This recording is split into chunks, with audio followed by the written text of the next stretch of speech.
Olá, boa noite a todos. O meu nome é Denis Silva e você está no canal Estudo Perspicaz. Seja novamente muito bem-vindos, todos vocês. E hoje, com um tema bastante interessante, vamos falar a respeito da origem da imortalidade da alma.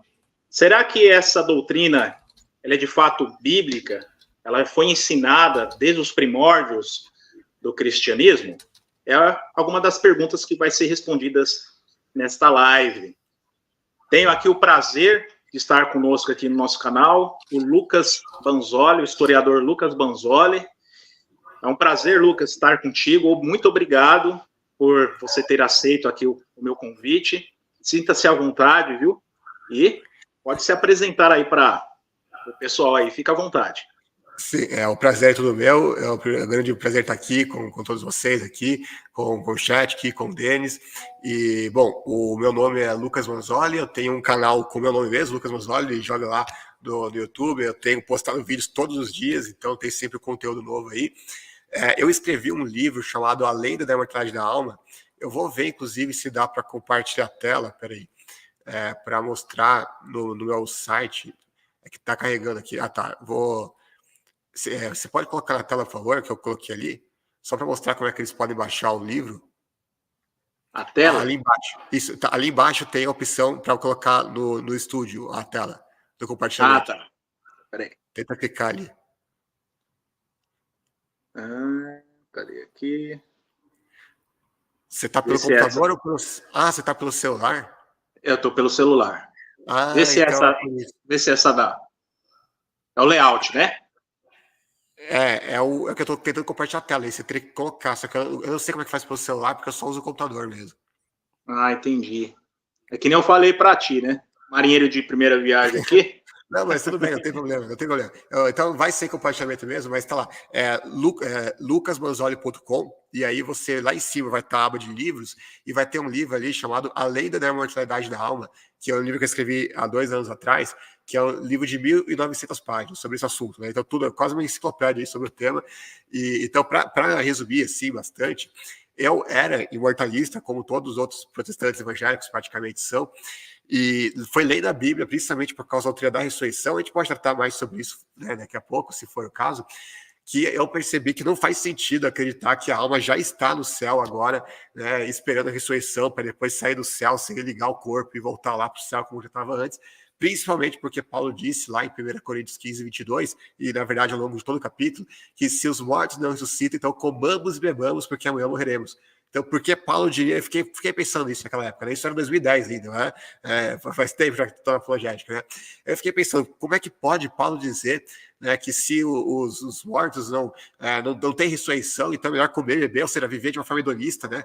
Peca à vontade e morre que acabou, né? Porque na cabeça dele, assim, se não existe ressurreição, então não teria nada depois da morte. Não é que teria uma alma que iria sobreviver fora do corpo para um estado intermediário e ficaria lá, né, de boa. Não, para ele, se não tem ressurreição, então não tem nada. Né? Então, você tira a ressurreição da equação, não sobra nada. Né? Seria uma morte eterna mesmo, uma morte para sempre, que nem no caso dos ímpios. Então, esse que é o grande problema. Né? Eu comecei a pensar, poxa, não tem sentido isso. Né? Na doutrina que eu estou defendendo, a alma já está no céu, já está lá, e se não tivesse ressurreição, ia continuar de qualquer jeito. Aí eu vou para a Bíblia aqui e vejo Paulo falando que se não tem ressurreição, essa vida é tudo que existe, né? A nossa esperança se limita a essa vida, os que morreram em Cristo já pereceram, já estão perdidos.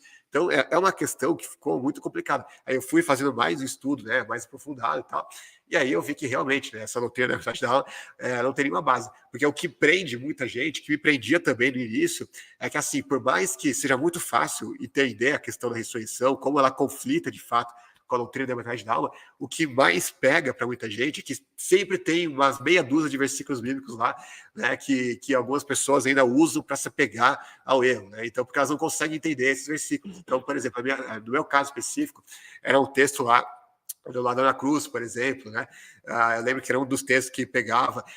Tinha o da parábola do Rico e Lázaro. Então, sempre tem um texto ou outro que eu ficava pensando, poxa, mas esse texto aqui parece estar sendo isso, né? Como é que eu faço para resolver? E aí, claro, estudando mais a fundo, aí eu fui ver que todos esses textos não apenas tem muita resposta para eles, como se a gente for fazer uma análise mais aprofundada desses mesmos versículos, a gente vai ver que, na verdade, são eles que estão distorcendo os textos e que a gente refuta eles com os textos que eles próprios usam, né?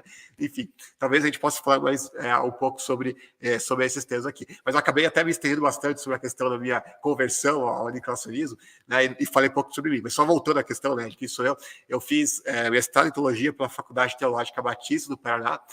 Também tem pós-graduação pela Universidade Cândido Mendes em História, mas só para avisar, deixar claro, eu não sou batista. Muita gente acha que porque eu fiz teologia na Batista, então eu sou batista. Não, eu nunca fui batista. Inclusive, eu até imaginava isso, por isso que eu tinha até feito a pergunta para ti quando a gente estava batendo um papo. Né? Sim, exato, tem muita gente... A gente vai nessa lógica, assim, achando que... Exato, tem muita gente que me apresenta, inclusive, como teólogo batista, né? Eu nunca fui batista, né? Várias vezes eu entrei numa igreja batista, mas como eu fiz seminário lá, algumas pessoas acham isso. Atualmente estou frequentando uma Assembleia de Deus, mas como eu sempre digo, eu tenho a minha visão teológica é independente de denominações. Então, eu me identifico como protestante porque eu acredito em todas as doutrinas primárias, fundamentais do protestantismo, mas eu não tenho um pensamento alinhado 100% com denominação nenhuma. Meu pensamento é lógico independente. Eu leio a Bíblia e tiro as conclusões que me parecem mais razoáveis a partir da leitura da Bíblia. E por isso que eu não me encaixo 100% nem com a Assembleia, nem com o Batista, nem com nenhuma outra igreja. Mas eu acho que esse é o resumo, né, da minha pequena trajetória, né? Perfeito, Lucas, perfeito. Você que está chegando agora, né, por favor, aí compartilhe essa live, né? Compartilhe aí o link dessa live aqui, onde esse assunto vai ser bastante oportuno. Qual que é a origem da imortalidade da alma, né? Hoje a grande maioria das denominações, né, cristãs, elas acreditam na imortalidade da alma. Mas o que a história diz a respeito disso? E principalmente o mais importante, o que as escrituras sagradas elas falam a respeito desse tema, né? Você citou uma obra, eu até tinha mostrado para ti, eu tenho aqui, ó, talvez dê para o público, né? Isso aqui é uma das obras do Lucas Banzoli, Os Pais da Igreja contra a Imortalidade da Alma. Inclusive, eu até tinha comentado com ele que eu fiz uma série de vídeos sobre esse tema e usei como base, né, historicamente, as informações aqui que o Lucas ele trouxe atenção para nós, né, neste livro, né. Estou tentando ver aqui a respeito do chat, né, se alguém... Enquanto você vai ver aí, deixa eu só dizer também que eu tinha esquecido de falar, que no meu canal, que eu já falei, tem o nome lá, Lucas Banzoli, tem um monte de debates só sobre esse tema, né? Tem vários debates meus lá, acho que eu tive mais de 30 debates até hoje, e a maioria é sobre esse tema. Então tem pelo menos uns 10 debates ou mais só sobre imortalidade da alma. Tem debate com aquele pastor conhecido lá, Paulo Sérgio Batista, que é aquele mesmo que foi também do Vilela, debater com o padre lá, né? Tem um debate meu com ele, tem debate com o professor de hebraico, do site Hebraico Pro, também sobre esse tema, o Samuel Monteiro, tem debate com católico sobre esse tema, enfim, tem vários debates sobre esse tema, com algumas pessoas conhecidas, outras não, mas né, tem vários debates meus lá que talvez o pessoal queira se interesse em assistir. Show de bola, Lucas. Temos aqui, né, alguns... Temos aqui a Joecir da Silva, boa noite, amados. O Márcio Alexander, né? Boa noite, Márcio. A Paty está dando boa noite a todos. E o Alexandre Ricardo. Boa noite a todos, sejam bem-vindos. Compartilhe mais uma vez essa live aqui, com certeza todos vão tirar bastante proveito. Então vamos lá, Lucas. Vamos aí nos aproveitar, né, no bom sentido, do conhecimento que você tem, não somente bíblico, relacionado a esse assunto em específico, imortalidade da alma, né? Mas também com respeito à história documentada a respeito desse assunto, né? Conforme o Lucas ele trouxe atenção aqui, ele é da linha protestante, né? Então, obviamente, nós aqui, o Lucas como protestante e eu como testemunho de Jeová, a gente se diverge, obviamente, em alguns pontos teológicos, mas a ideia aqui, né, respeitando a conversa amigável, e nesse assunto em específico aqui é o que vai interessar para nós nesta entrevista. Então vamos lá, né, Lucas? Vamos lá. Bom, você tinha perguntado então como que surgiu a doutrina da imortalidade da alma, né, no mundo antigo. Bom, os primeiros a pregar, desde a época lá do Antigo Egito, a gente já vê pessoas que acreditavam numa sobrevivência da alma do além. Só que nessa época eles acreditavam de uma forma um pouco diferente da que acredita-se hoje. Por que eles mumificavam os corpos, né, do Antigo Egito? Porque eles acreditavam que a alma ela só conseguiria sobreviver no mundo da além enquanto o corpo estivesse preservado, né, fisicamente na Terra. Por isso que eles mumificavam, para poder preservar o máximo de tempo possível, né, para que a alma continuasse viva no além o máximo tempo possível. Então essa é a crença deles. Então eles Eles acreditavam, você morreu. embalsamavam, então, as pessoas, né? Exatamente, a gente conta até hoje de várias múmias de faraós, de pessoas importantes. A pessoa ralé do povo assim você não encontra, não, mas de pessoas importantes, eles faziam questão de mumificar e tal. Por quê? Porque eles queriam que a alma, eles acreditavam que a alma iria passar depois da morte pelo tribunal de Osíris, aí o coração do falecido seria pesado, né? E aí, se ele se achasse em falta, aí se ele fosse achado digno, ele iria entrar no paraíso, se não, né? Então, eles tinham toda essa crença que, sim, era uma crença de uma sobrevivência da alma, só que não era exatamente de uma alma independente do corpo, ou seja, não era exatamente uma teologia dicotômica, né, dualista, vamos dizer assim, porque a alma ainda dependia do corpo. Né? A primeira vez que a gente vai ver alguém ensinar uma teologia de uma sobrevivência da alma de forma independente do corpo, o corpo eu não preciso de você para nada, corpo, né? Eu consigo viver perfeitamente bem longe de você, mesmo que você volte ao pó, se dissolva e tal, não preciso de você, são justamente os gregos, né? Aí você tem os órficos, que antecederem alguns séculos Platão, eles vão ser os primeiros, historicamente falando, que vão defender essa doutrina. Só que o que vai tornar essa doutrina mais famosa, que vai popularizar isso, é justamente Platão, que é o filósofo grego mais conhecido, né, que nasceu ali no 5º século antes de Cristo. E o que o Platão vai defender? Ele vai defender que existe uma alma em contraposição ao corpo. A alma ela é essencialmente boa e o corpo ele é essencialmente mau. Embora muitas pessoas vão falar, não, isso daí que Platão cria, a gente não acredita. Mas na teologia cristã de muita gente, eles pensam exatamente assim. Inclusive, tem muita gente que se autoflagelava na Idade Média, até hoje, né? Tem gente que pratica autoflagelo, por quê? Porque eles achavam que quanto mais você sacrificasse o seu próprio corpo, mais você estaria fazendo bem para a alma, né? Que é o corpo e a alma duelando, né? Entre si. Claro que na Bíblia o Platão ele ensinava que a alma, o corpo era como se fosse uma prisão da alma, não era isso? Exatamente. Claro que na Bíblia a gente vai ver, às vezes Paulo falando, a carne está em luta contra o espírito. Só que quando Paulo fala da carne, ele está falando especificamente das nossas inclinações, dos nossos desejos pecaminosos. Ele não está falando do corpo em si. Tanto é que Paulo pregava, né, a ressurreição do corpo. Então, quando eles falam dessa linguagem, ele não está falando, ele está falando da nossa luta espiritual contra o pecado. Ele não está falando de uma luta do corpo contra a alma. Né? Na filosofia grega, sim, eles tinham uma teologia onde o corpo estava duelando contra a alma. Então você tinha que alimentar a alma para acabar com o corpo, para alimentar a alma e vice-versa. Né? Então o que eles achavam? O corpo não vale nada, a alma é o nosso verdadeiro eu, e quando a gente morre, a gente é liberto, nossa verdadeira essência, que a alma é liberta dessa prisão que é o corpo. E aí, na visão de Platão, ele acreditava na reencarnação, ou seja, você ia lá e aí você teria sucessivas, né, reencarnações aí, coisas que os espíritas pegam até hoje, budistas, hindus e assim por diante, né, que é uma coisa que Platão ajudou muito a popularizar naquela época. Aí o que acontece? Alguns séculos depois de Platão, vai lá especificamente ali na época de Alexandre o Grande, você vai ter o período conhecido como período helenístico. O que é isso? É um período em que os gregos não apenas faziam, né, várias conquistas ali, o Império Macedônico, como eles faziam questão de expandir a cultura grega, a filosofia grega, nos povos conquistados. Então, quando um povo ele era conquistado, na antiguidade, né, antes disso, quem conquistava não fazia questão de doutrinar os conquistados. Eles estavam um pouco se deixando para isso. Né? Então, por exemplo, os assírios, os próprios egípcios, eles conquistavam vários povos, fizeram grandes impérios, né? E nenhum deles fazia questão de impor ou de doutrinar para fazer que as pessoas pensassem igual a eles. Né? Eles estavam, né, meio que se lixando para isso. Agora, como os gregos eles eram muito aficionados por essa questão da filosofia, né, da intelectualidade, então eles faziam questão de exportar, por assim dizer, a própria filosofia grega aos povos conquistados, porque a intenção deles era fazer que os povos conquistados eles pensassem igual aos gregos. Tanto é que você vai ver, os deuses romanos nada mais eram que os mesmos deuses gregos, só que com outros nomes, né? Então, isso é um sincretismo pagão, um sincretismo grego.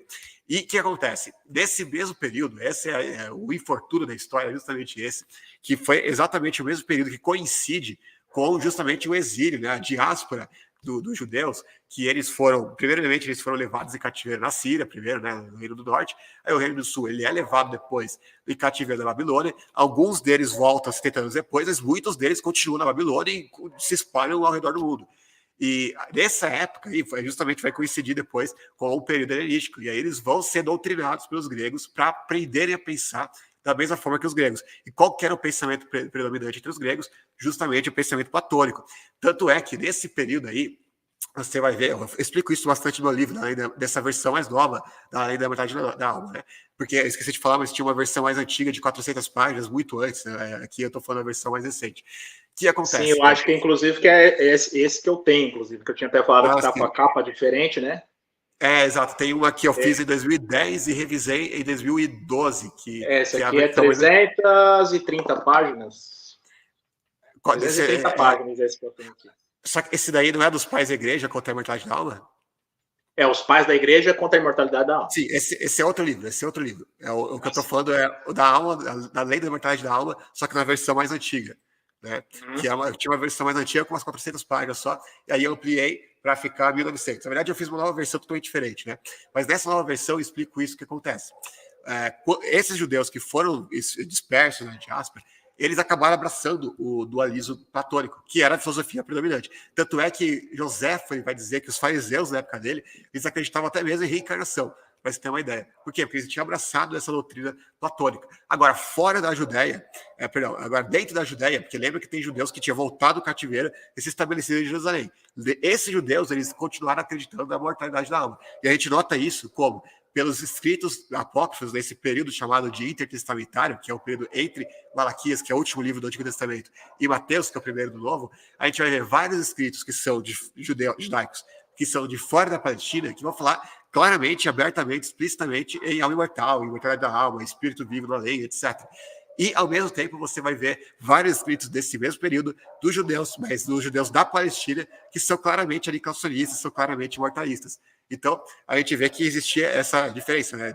A visão dos judeus da Palestina, que eram judeus que mais raiz, vamos dizer assim, e os judeus helenizados, os judeus de fora, né? Principalmente de Alexandria, que era o maior polo de judaísmo, o maior centro de judeus fora da Palestina era Alexandria, no Egito, que era justamente o maior centro, né, do platonismo no mundo antigo. Então, justamente a cidade de Alexandria foi dada em homenagem justamente a Alexandre o Grande, que foi justamente quem, né, expandiu e levou o helenismo, né, para esses povos conquistados. Em outras palavras, você tinha, então, na época de Jesus, os judeus da Palestina que eram mortalistas, via de regra, e os judeus de fora da Palestina que eram imortalistas, via de regra também. E agora, a questão é, na Bíblia, no Antigo Testamento, que é o que importa, né? Porque até aqui a gente fez uma análise histórica. Eu estou só falando isso porque tem muita gente que vem falar, tentar refutar, mas Lucas, os judeus, eles acreditam na alma imortal, e agora? Né? Eles acham realmente que o que os judeus pensam hoje... O que você está falando é bastante interessante frisar, porque precisamos aí dividir, né? Estamos falando aqui do povo do judeu, do judaísmo. Só que a gente tem muitas coisas envolvidas aí. As regiões, por exemplo, que conforme você está trazendo atenção para nós, é importante, porque aquele povo, uma parte dos judeus que tiveram ainda contato, né, muito contato com povos pagãos, vamos pôr dessa forma, né, com a religião fora do judaísmo, começou a agregar, então, conceitos para dentro do judaísmo, né? Podemos colocar assim, judeus se apostatando, então, de fato, da Torá, da lei de Moisés, né, e tudo aquilo que permeia a religião judaica, né? Então, tem os judeus que acreditavam na imortalidade da alma? Tinham, então. Mas era por conta da influência de povos pagãos, de outro tipo de religião, né? E tinha os judeus, de fato, que se apegaram ao que é a Torá, né? Todos relacionados a Abraão, Moisés e tudo mais. Sim, aí o que acontece? Tem muita gente que vai tentar argumentar contra mim, que já várias vezes aconteceu isso, falar, Lucas, mas os judeus, eles defendem a imortalidade da alma, e agora? Né? Como se, na cabeça deles, o que os judeus defendem hoje É a mesma coisa que eles defendiam lá nos tempos bíblicos, né? Ou então ele vai ver na cabeça deles, os judeus têm que estar certos independentemente, né, do que acontecer, né? Que é uma grande bobagem. Os judeus de hoje, eles acreditam em cabala, numerologia, esoterismo. Os judeus acreditam em reencarnação. Eu sempre pergunto para eles, tá, então você acredita em reencarnação também? Já que você está falando de judeus, os judeus de hoje acreditam em reencarnação. Você acredita? E eles já começam a falar, não, eu não, né? Então, o judaísmo hoje também está muito diversificado. Já era lá na época de Jesus, né? Exatamente. Os fariseus, saduceus. É bem lembrado, os saduceus eles não acreditavam nem sequer em ressurreição dos mortos, né? E hoje em dia está mais diversificado ainda. E aí eles usaram os judeus atuais como padrão para estabelecer a doutrina dos judeus da época de Jesus e do Antigo Testamento é uma coisa absurda, né? Por quê? Porque eles desviaram. É a mesma coisa que usar os judeus atuais então para negar a Bíblia, para negar o Novo Testamento, para negar o cristianismo, já que se os judeus da época de Jesus crucificaram Jesus, né, você vai usar os judeus atuais que já se corromperam mais ainda em relação àquela época para usar como base daquilo que a gente tem que crer, né? Então é um grande absurdo. Agora, se a gente pega as fontes de autoridades judaicas que eles comentam sobre a crença dos judeus da época do Antigo Testamento, que é o que nos interessa, porque ninguém aqui está preocupado com o que os judeus atuais acreditam. Porque se fosse isso, a gente teria que ser judeu, né? Hoje, não cristão. O que a gente tem que ver é qual a crença dos judeus da época do Antigo Testamento, ou seja, do período da revelação. E aí a gente vai ver que a própria enciclopédia judaica ela vai reconhecer isso. Aqui separei aqui a citação. Aliás, deixa eu ver aqui se... Perdão, aqui eu estou com a enciclopédia. Quanto você acha aí? Sim. Aqui no chat, Antônio Reginaldo, boa noite, Denis e Lucas. Boa a todos na live aqui também. Seja bem-vindo, Antônio. Vamos compartilhando aí essas informações, essa live aqui, junto aqui com o Lucas Bonzoli, historiador. Hoje nós estamos falando aqui sobre a imortalidade da alma. Qual que é a origem dessa doutrina, né? Que é ensinada na grande maioria das religiões cristãs. E quem quiser fazer uma pergunta e colocar contra a parede aí, fica à vontade. Aqui a gente responde qualquer pergunta. Fica à vontade aqui que eu repasso aqui para o Lucas, tá? Sim. Fica à vontade quem tiver alguma pergunta aí. Então vamos lá, olha que a enciclopédia judaica, uma fonte de autoridade entre os judeus, ela vai comentar sobre isso. O antigo pensamento religioso do Oriente Médio forneceu um pano de fundo para a crença na ressurreição de um ser divino, mas a crença pessoal, a crença na ressurreição de seres humanos era desconhecida. Do pensamento religioso greco-romano, havia uma crença na imortalidade da alma, mas não na ressurreição do corpo. A ressurreição simbólica, a relação do espírito, ocorreu nas religiões de mistério helenístico, como a religião da deusa Ísis, mas a ressurreição pós-morte não era conhecida. Isso aqui é aquilo que a gente já comentou anteriormente, que eles não acreditavam, que eles acreditavam numa sobrevivência da alma, né, das religiões pagãs, mas eles não acreditavam, né, na questão da ressurreição dos mortos. O John Bremer, que ele vai comentar, ele é um historiador cristão, né, imortalista, não tem nada de imortalista, olha o que ele vai comentar. É só no período helenístico e intertestamentário que começamos a encontrar a influência grega. A antropologia israelita era estritamente unitarista e permaneceu assim até o primeiro século depois de Cristo, quando a crença grega em uma alma imortal começou a ganhar terreno na Palestina e na diáspora. O Hermann Streck, que também é um teólogo imortalista, ele comenta também que o primeiro rabino a defender claramente a imortalidade da alma no contexto da Palestina foi Yochanan ben Zakkai, que não sei se é exatamente assim que se pronuncia o nome dele, mas esse cara ele viveu em 90 depois de Cristo. É o primeiro a defender claramente a imortalidade da alma no contexto da Palestina, que a gente falou, que existia os judeus da Palestina que acreditavam de um jeito, e os judeus de fora da Palestina, helenizados, acreditavam dessa outra maneira. Matthews também ele comenta que não há sequer clara evidência de que os judeus dos dias de Jesus crescem num estado intermediário. E também o Dr. Bin Wittering, esse cara aqui, ele é um grande estudioso, ele tem 30 livros sobre Jesus histórico, o cara também é um grande estudioso. Ele comenta, a noção grega da imortalidade da alma e da mortalidade inerente da alma era aparentemente apenas acreditada pelos judeus, pelos mais helenizados judeus da diáspora. E no meu livro eu mostro várias outras citações de vários outros autores, teólogos, historiadores, imortalistas que vão reconhecer também que os judeus da época de Jesus, da Palestina, não acreditavam em um estado intermediário, uma imortalidade da alma, e que também os judeus da época do Antigo Testamento não acreditavam na imortalidade da alma. Inclusive, você vai ter vários deles que vão reconhecer que o próprio Antigo Testamento não é imortalista, só que eles acreditam que existia um desenvolvimento da doutrina, como é que eles chamam? De revelação progressiva, e que no Novo Testamento eles passaram a conhecer essa doutrina e passaram a acreditar nisso, né? Que é outro erro, porque o Novo Testamento fala a mesma coisa do Antigo, né? Mas enfim, voltando para a enciclopédia judaica, olha o que ela vai comentar. A crença de que a alma continua existindo após a dissolução do corpo é mais uma questão de especulação filosófica ou teológica do que de simples fé. E, portanto, não é expressamente ensinada em nenhum lugar das Sagradas Escrituras.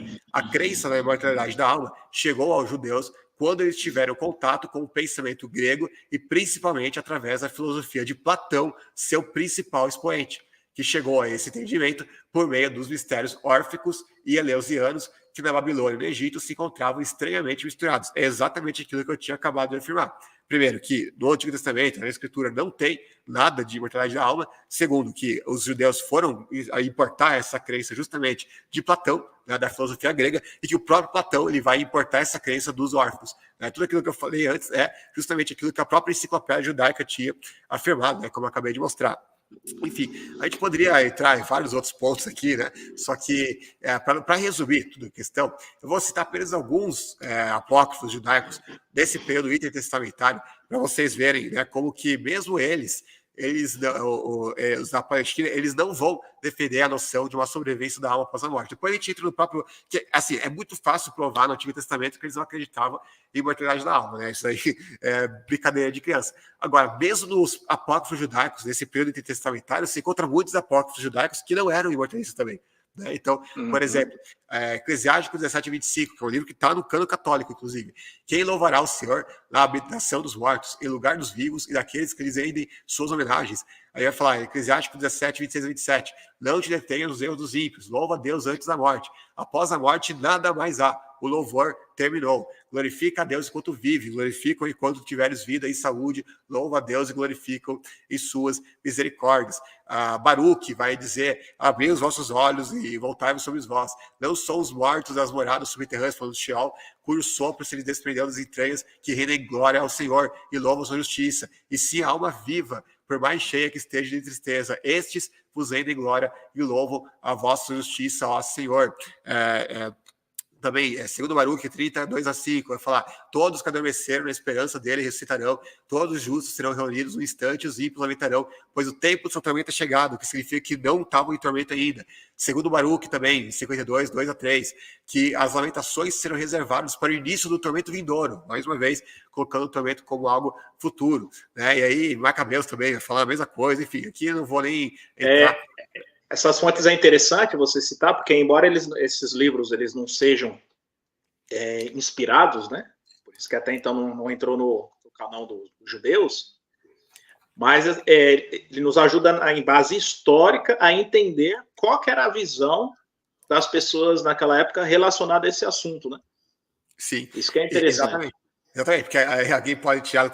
Outro dia eu estava no debate e aí citei lá o livro apócrifo e aí alguém falou, o Lucas está citando o livro apócrifo, né? Como se eu tivesse dando autoridade para o livro apócrifo. Não, a gente cita o livro apócrifo para mostrar o contexto histórico, né, daquela época. Inclusive, não é nenhum erro, porque o próprio Judas, na epístola dele, ele vai citar o apócrifo de Enoque, ele vai fazer uma alusão ao apócrifo de Moisés também, da Assunção de Moisés. Então, assim, não é problema você fazer uma alusão ao livro apócrifo. Você não está dizendo que o apócrifo é canônico, que é um livro inspirado, alguma coisa do tipo. É só para mostrar como que os judeus, mesmo nesse período intertestamentário, eles na Palestina continuaram acreditando da mesma forma, né, na mortalidade da alma. A mesma coisa você vê lá nos Salmos, por exemplo, Salmo 6:5, que vai falar, né, que os mortos não louvam o Senhor, né, que só os vivos que louvam o Senhor.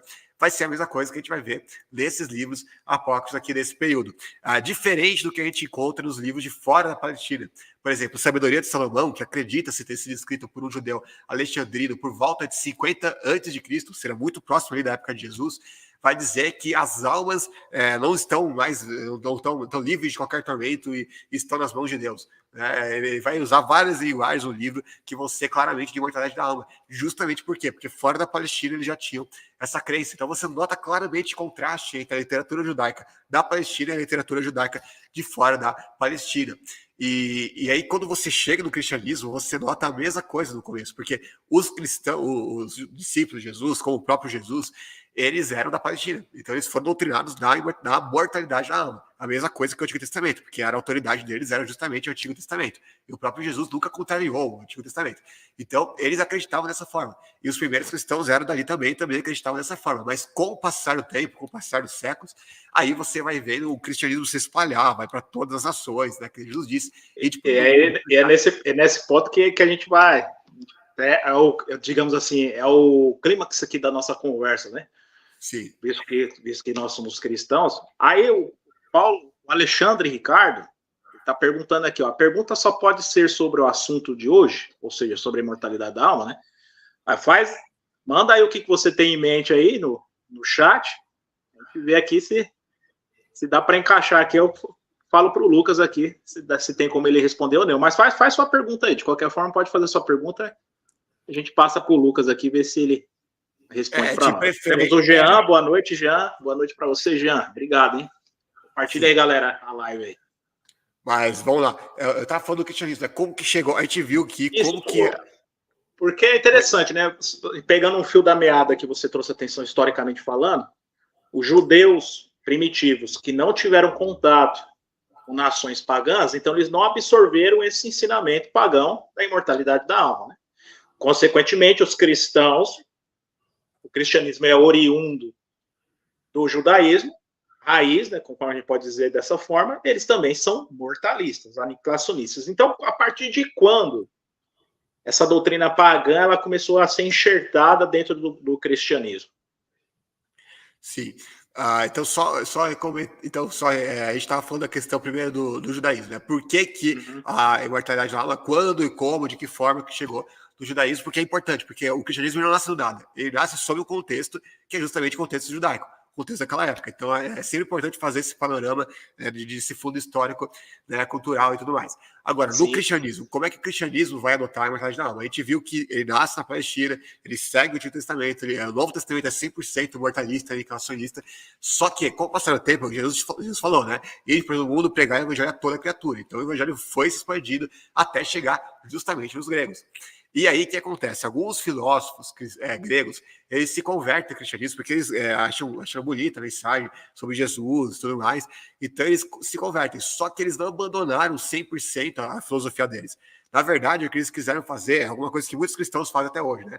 Tem gente que se converte, mas não quer abandonar um certo pecado, algum pecado de estimação, alguma prática, sei lá, deles lá.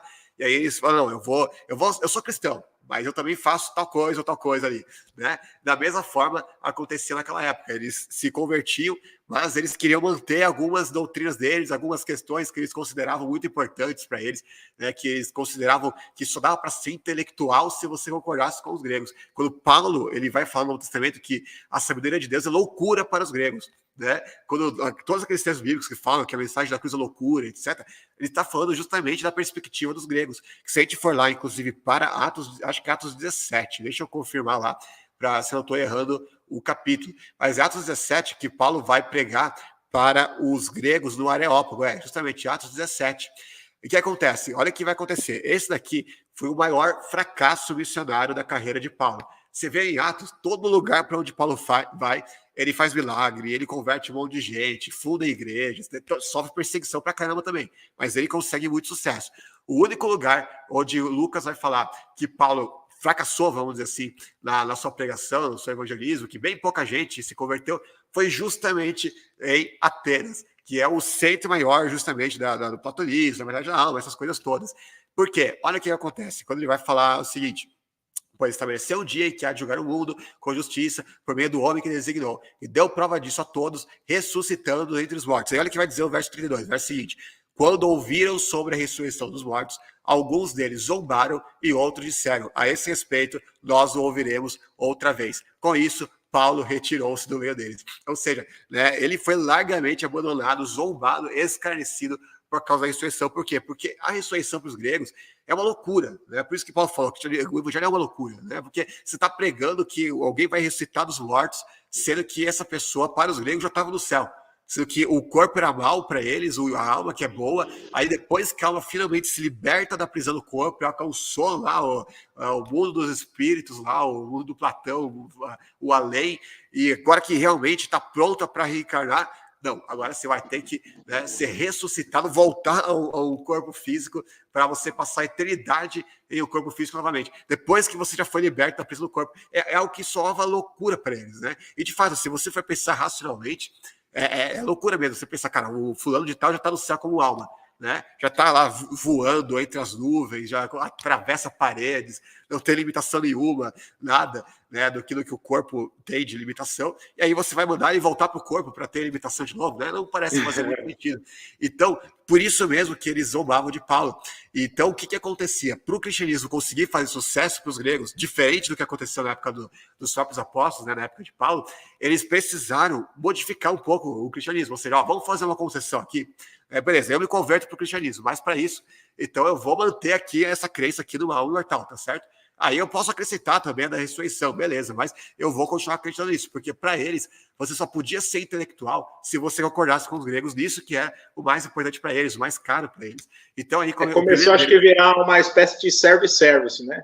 Exatamente. Você chega lá, tem uma mesa, né? Tem uma mesa, pô, o que eu vou querer hoje? Eu vou querer um pouquinho disso, um pouco disso, um pouco daquilo. Esse aqui eu não quero, esse aqui eu não gosto. É um service de doutrinas, né? Exatamente. E aí o primeiro pai da igreja, dos que eu pude apurar, que vai pregar a imortalidade da alma, é justamente o Atenágoras de Atenas.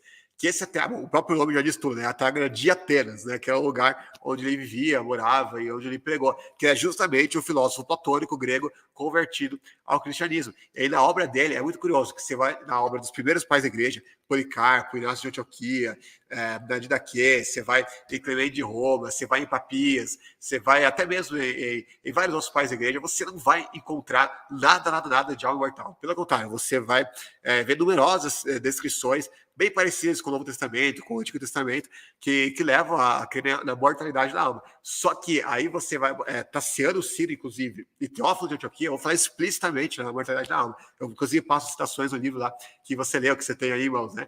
Mas aí o que acontece? Na obra de Atenágoras, ele tem, se não me engano, na obra da petição aos cristãos, mas eu posso estar confundido com a obra sobre a ressurreição, ele escreveu 2 obras. E uma dessas obras, ele fala nada mais nada menos que 8 vezes a expressão alma imortal, fora várias outras vezes que ele vai defender o conceito de uma alma sobrevivendo à morte do corpo, né? Ou seja, você nota claramente que há uma diferença em relação aos outros pais da igreja, né? Você começa a ver essa tendência. Mesmo assim, continuou havendo pais da igreja que negavam a imortalidade da alma. Você só vai ver uma espécie de, entre aspas, unanimidade de Agostinho em diante. Porque com Agostinho, o próprio Agostinho, ele dizia que há muitos entre nós que não negam as Sagradas Escrituras, porém não acreditam em tormentos eternos. É o que ele vai dizer. E só que o que acontece? Mostrando que na época dele existia muitos mortalistas, então, aniquilacionistas, né? Exatamente, e não apenas isso. Só não te interrompendo, rapidinho, sim. Aqui o Alexandre Ricardo, ele fez a pergunta dele aqui, né? Aí eu vou deixar, para não, visto que não é o assunto, vou deixar para o final do nosso assunto aqui, para não embolar os temas, mas eu vou falar para o Lucas a pergunta, aí o Lucas vai responder, né? Se ele se sentir à vontade, logicamente, no finalzinho, mas aguenta então aí, Alexandre, que você vai ter a resposta direto do Lucas, se assim ele, então, desejar, tá bom? Então, aí que acontece? Eu estava em Agostinho. Inclusive, a palavra do original grego, que vai ser traduzida ali por muitíssimos, né, pode ser, inclusive, traduzida como a maioria, né, em muitos contextos. Então, isso é muito curioso, porque ele vai claramente dizer que existe uma grande quantidade, possivelmente a maioria dos cristãos daquela época não acreditavam em tormentos eternos. Inclusive, tem outro pai da igreja, acredito que seja o Epifânio, ou foi o Efrem da Síria, um dos dois. Ele fala também a mesma coisa, né, que existem muitos cristãos que não acreditam em tormentos eternos. Ou seja, até a época dele, continuou sendo muito comum cristãos serem aniquilacionistas, né? A grande parte dos cristãos eram aniquilacionistas. Inclusive, a visão da igreja do Oriente, que é a igreja ortodoxa, que eles têm até hoje, uma visão que é muito parecida com a do universalismo. É uma visão muito estranha que eles têm, que alguém pode sair do inferno e ir para o céu e tudo mais, né? Mas, enfim, que é uma visão que foi pregada, inclusive, por Orígenes e por Gregório de Nissa, entre outros pais da igreja. Enfim, e o que acontece é que... Orígenes, ele acreditava que, além da imortalidade da alma, né, sendo um pai oriental, né, se eu estiver falando alguma bobagem, você me corrige, tá? Ele acreditava que antes de viermos nascer, né, como seres humanos, a gente já era alma em algum plano aí, alguma coisa do tipo, né? Exatamente, acreditava na doutrina da pré-existência das almas, que durante muito tempo essa doutrina foi condenada, né, terminizada pela igreja, né, e tal, e ninguém acredita nisso. Só que recentemente, eu não sei se você tá sabendo disso, mas tem aí uns hereges aí pregando isso daí, virou moda agora, né, ficou famosinha essa doutrina, tem um monte de gente acreditando nisso, né. Tipo, na época que eu entrei na apologética, não tinha ninguém que defendia isso, e atualmente tem um monte de gente aí que tá defendendo que nós já éramos almas lá no céu, e aí depois, né, Deus mandou a gente encarnar no corpo, e aí a gente foi, né, aí a gente está aqui hoje, né, cara, é uma doutrina absurda, gritantemente antibíblica, mas que começou a ficar famosinha de novo, né, mas enfim, Orígenes, ele pregava isso daí, mas por quê? Porque o Orígenes ele não era bispo, mas ele era de Alexandria, né, o nome é Orígenes de Alexandria, que é justamente, como eu falei, o maior polo, né, do maior centro helenista daquela época. Helenista, né? Onde eles mais eram influenciados pela filosofia grega. Não admira que era justamente em Alexandria que mais havia filósofos que defendiam esse tipo de coisa e também cristãos que tentavam fazer chamada de escola alegórica de interpretação. O que é isso? Que eles pegavam o texto bíblico, ao invés de interpretarem, o texto bíblico X está dizendo isso, então a gente interpreta isso que o texto está dizendo, certo? A gente não vai fazer nada assim.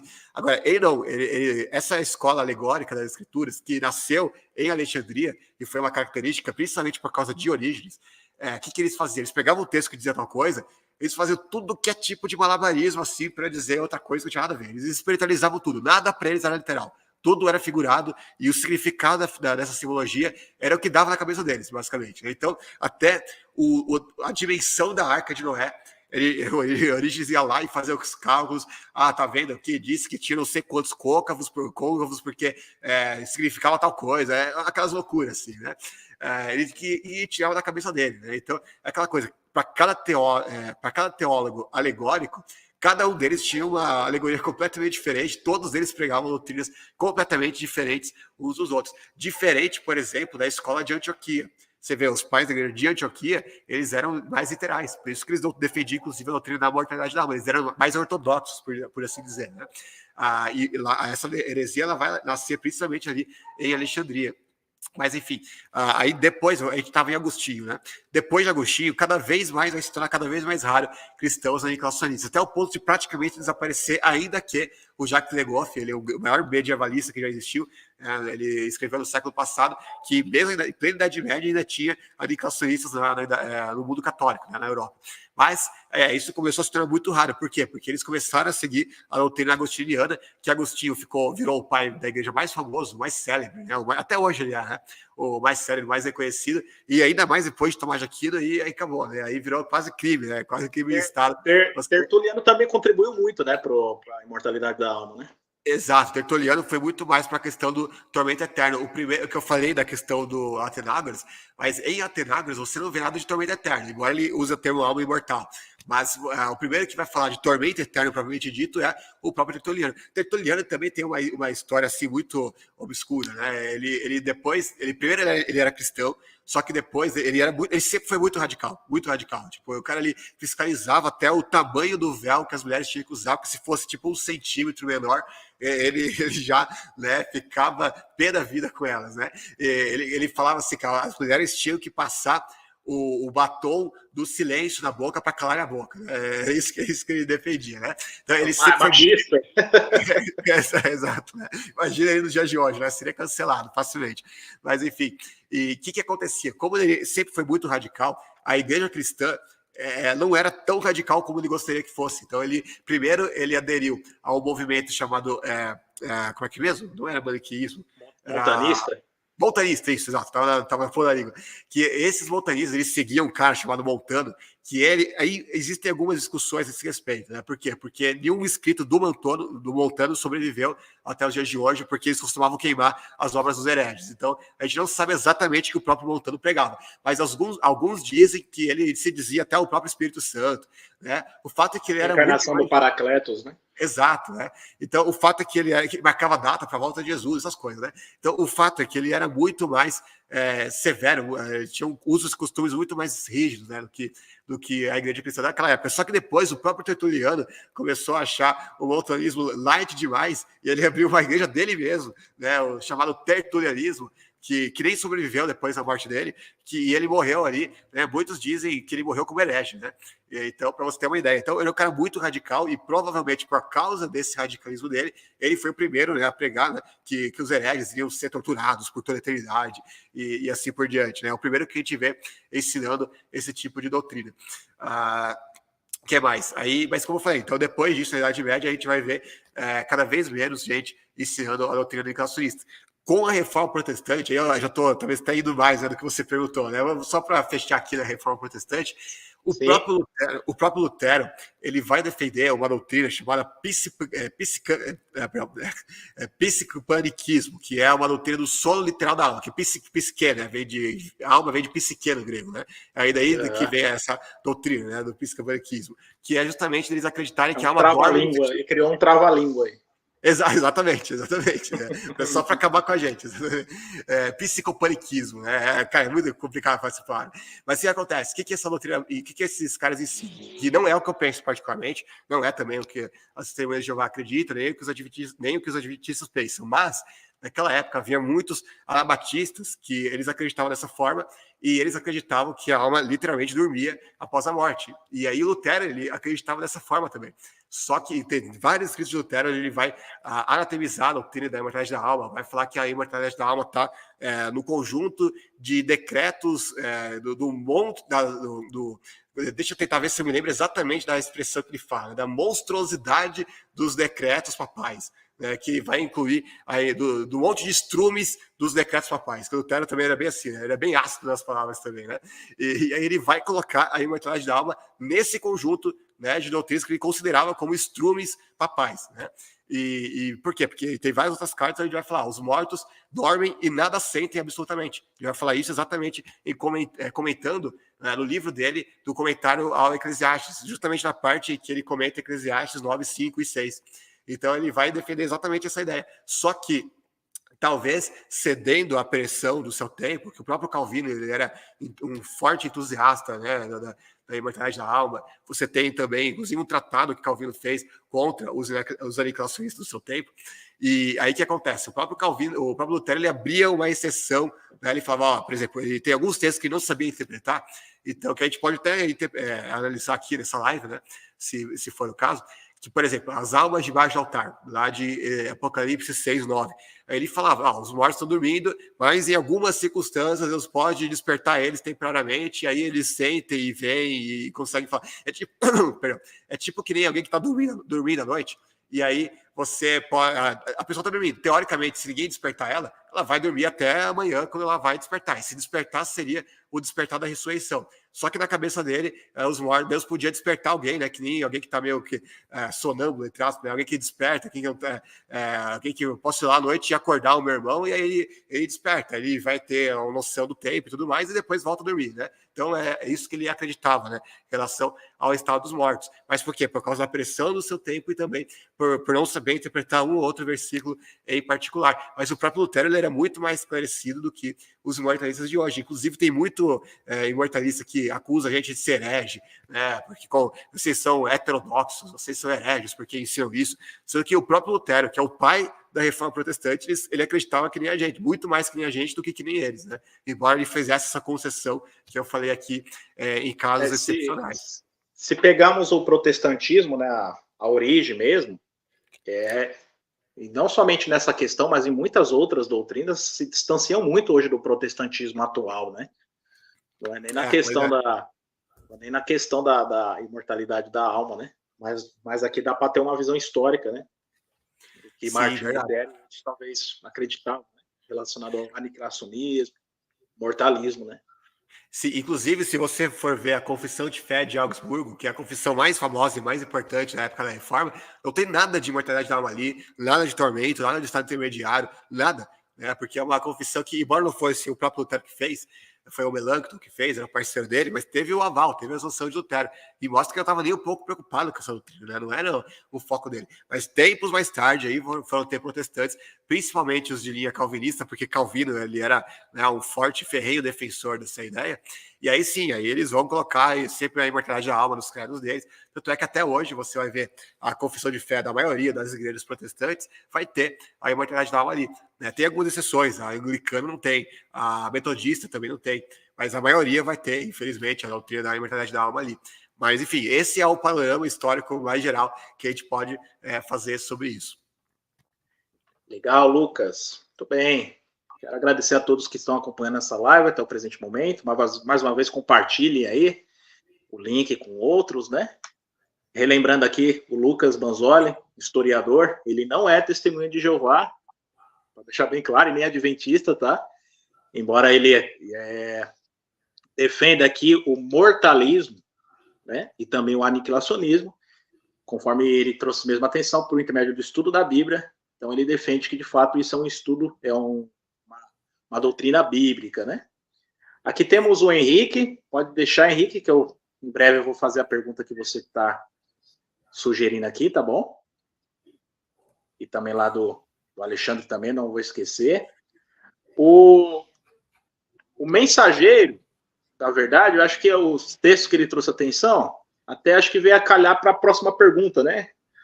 Que eu tinha selecionado aqui, ó, que existe alguns textos que foi adulterado ou acrescentado ou mal interpretado para tentar enxertar esse ensino, né?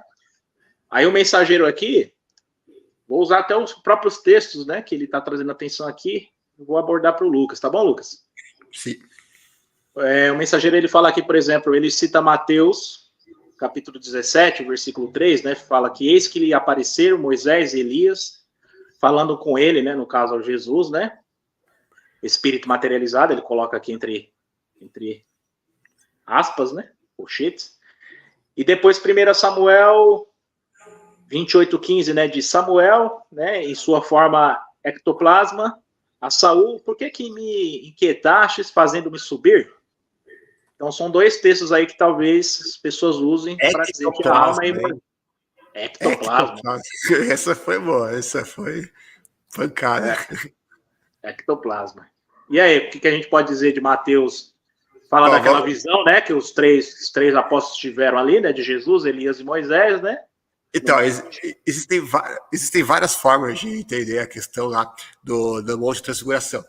Tem a forma de que os testemunhas de Jeová acreditam de que é uma visão, e é uma forma, é defensável, né, biblicamente, mas a forma que eu particularmente entendo esse versículo, eu me alinho mais com os adventistas na interpretação dessa passagem em particular, que é a questão da ressurreição de Moisés. Por quê? Porque a gente vai ver outros textos, por exemplo, Judas 9, vai falar que Moisés, o arcanjo Miguel disputava o corpo de Moisés, e o arcanjo Miguel, obviamente, não iria disputar o corpo, era um mero cadáver, né? O que ele ia querer fazer com o cadáver, né? A gente vai ver do que esse trecho está na Assunção de Moisés, que é justamente um livro que defende a doutrina da ressurreição de Moisés. Aí vai ter mais outras questões, né? Por que Elias e Jesus estariam fisicamente no monte? Porque Elias não passou pela morte, né? Para estar lá, em forma de um espírito fantasmagórico, mas por que só Moisés estaria como um fantasminha camarada ali, né? Que não dá para, que tem que atravessar paredes e tudo mais. E outra, por que Pedro iria falar para fazer uma tenda para Moisés? Parece não fazer muito sentido. Então, Moisés, se aquilo ali não foi uma visão simbólica, porque de duas uma, ou aquilo ali foi uma visão simbólica, e aí você não pode usar isso para defender a imortalidade da alma, porque isso é simbólico, então não aconteceu de verdade, então não dá para usar isso. Ou então... no caso, é a visão que nós, testemunhos de Jeová, temos, né? Moisés Exato. E Elias ali representavam, eles eram representativos de algo, né? Que aí não dá para adentrar aqui, né, o tema, né? E tem a questão que você está explicando para nós, né?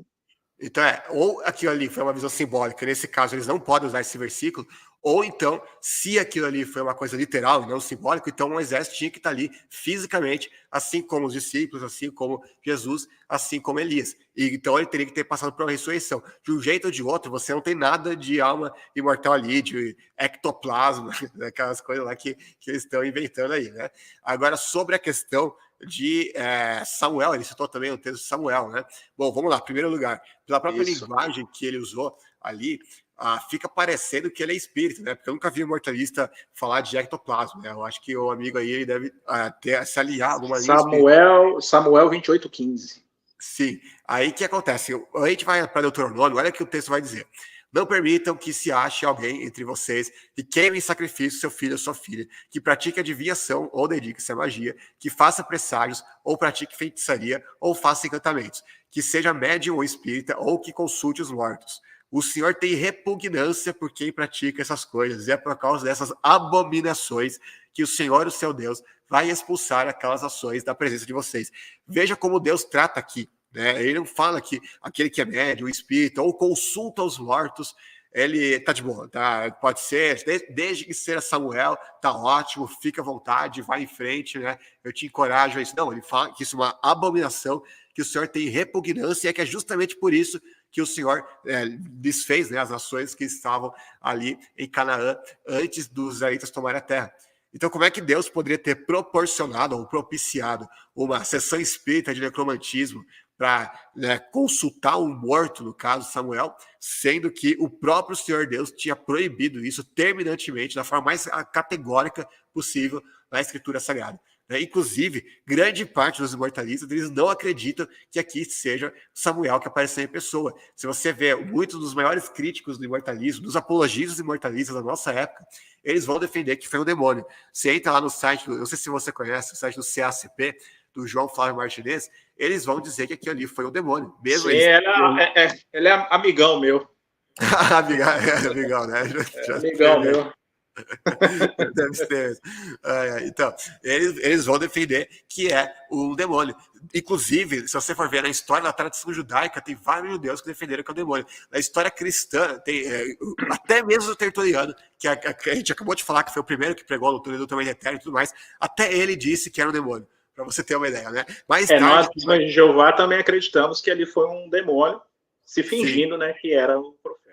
Exato. Só tempos mais tarde que vai surgir as primeiras pessoas falando que não, isso aqui foi Samuel mesmo e tudo mais, né? Mas tem alguma razão a mais para dizer isso? Não é apenas porque Deus não iria proibir uma coisa que ele mesmo iria proporcionar em outra ocasião, né? Ou então, porque assim, de duas uma, ou foi Deus que fez com que Samuel aparecesse, ou o próprio profeta Samuel que atendeu o pedido da feiticeira. Eu não sei o que é pior, os dois são absurdos, porque se é Deus que chamou Samuel, Deus estava infringindo uma lei que ele próprio criou.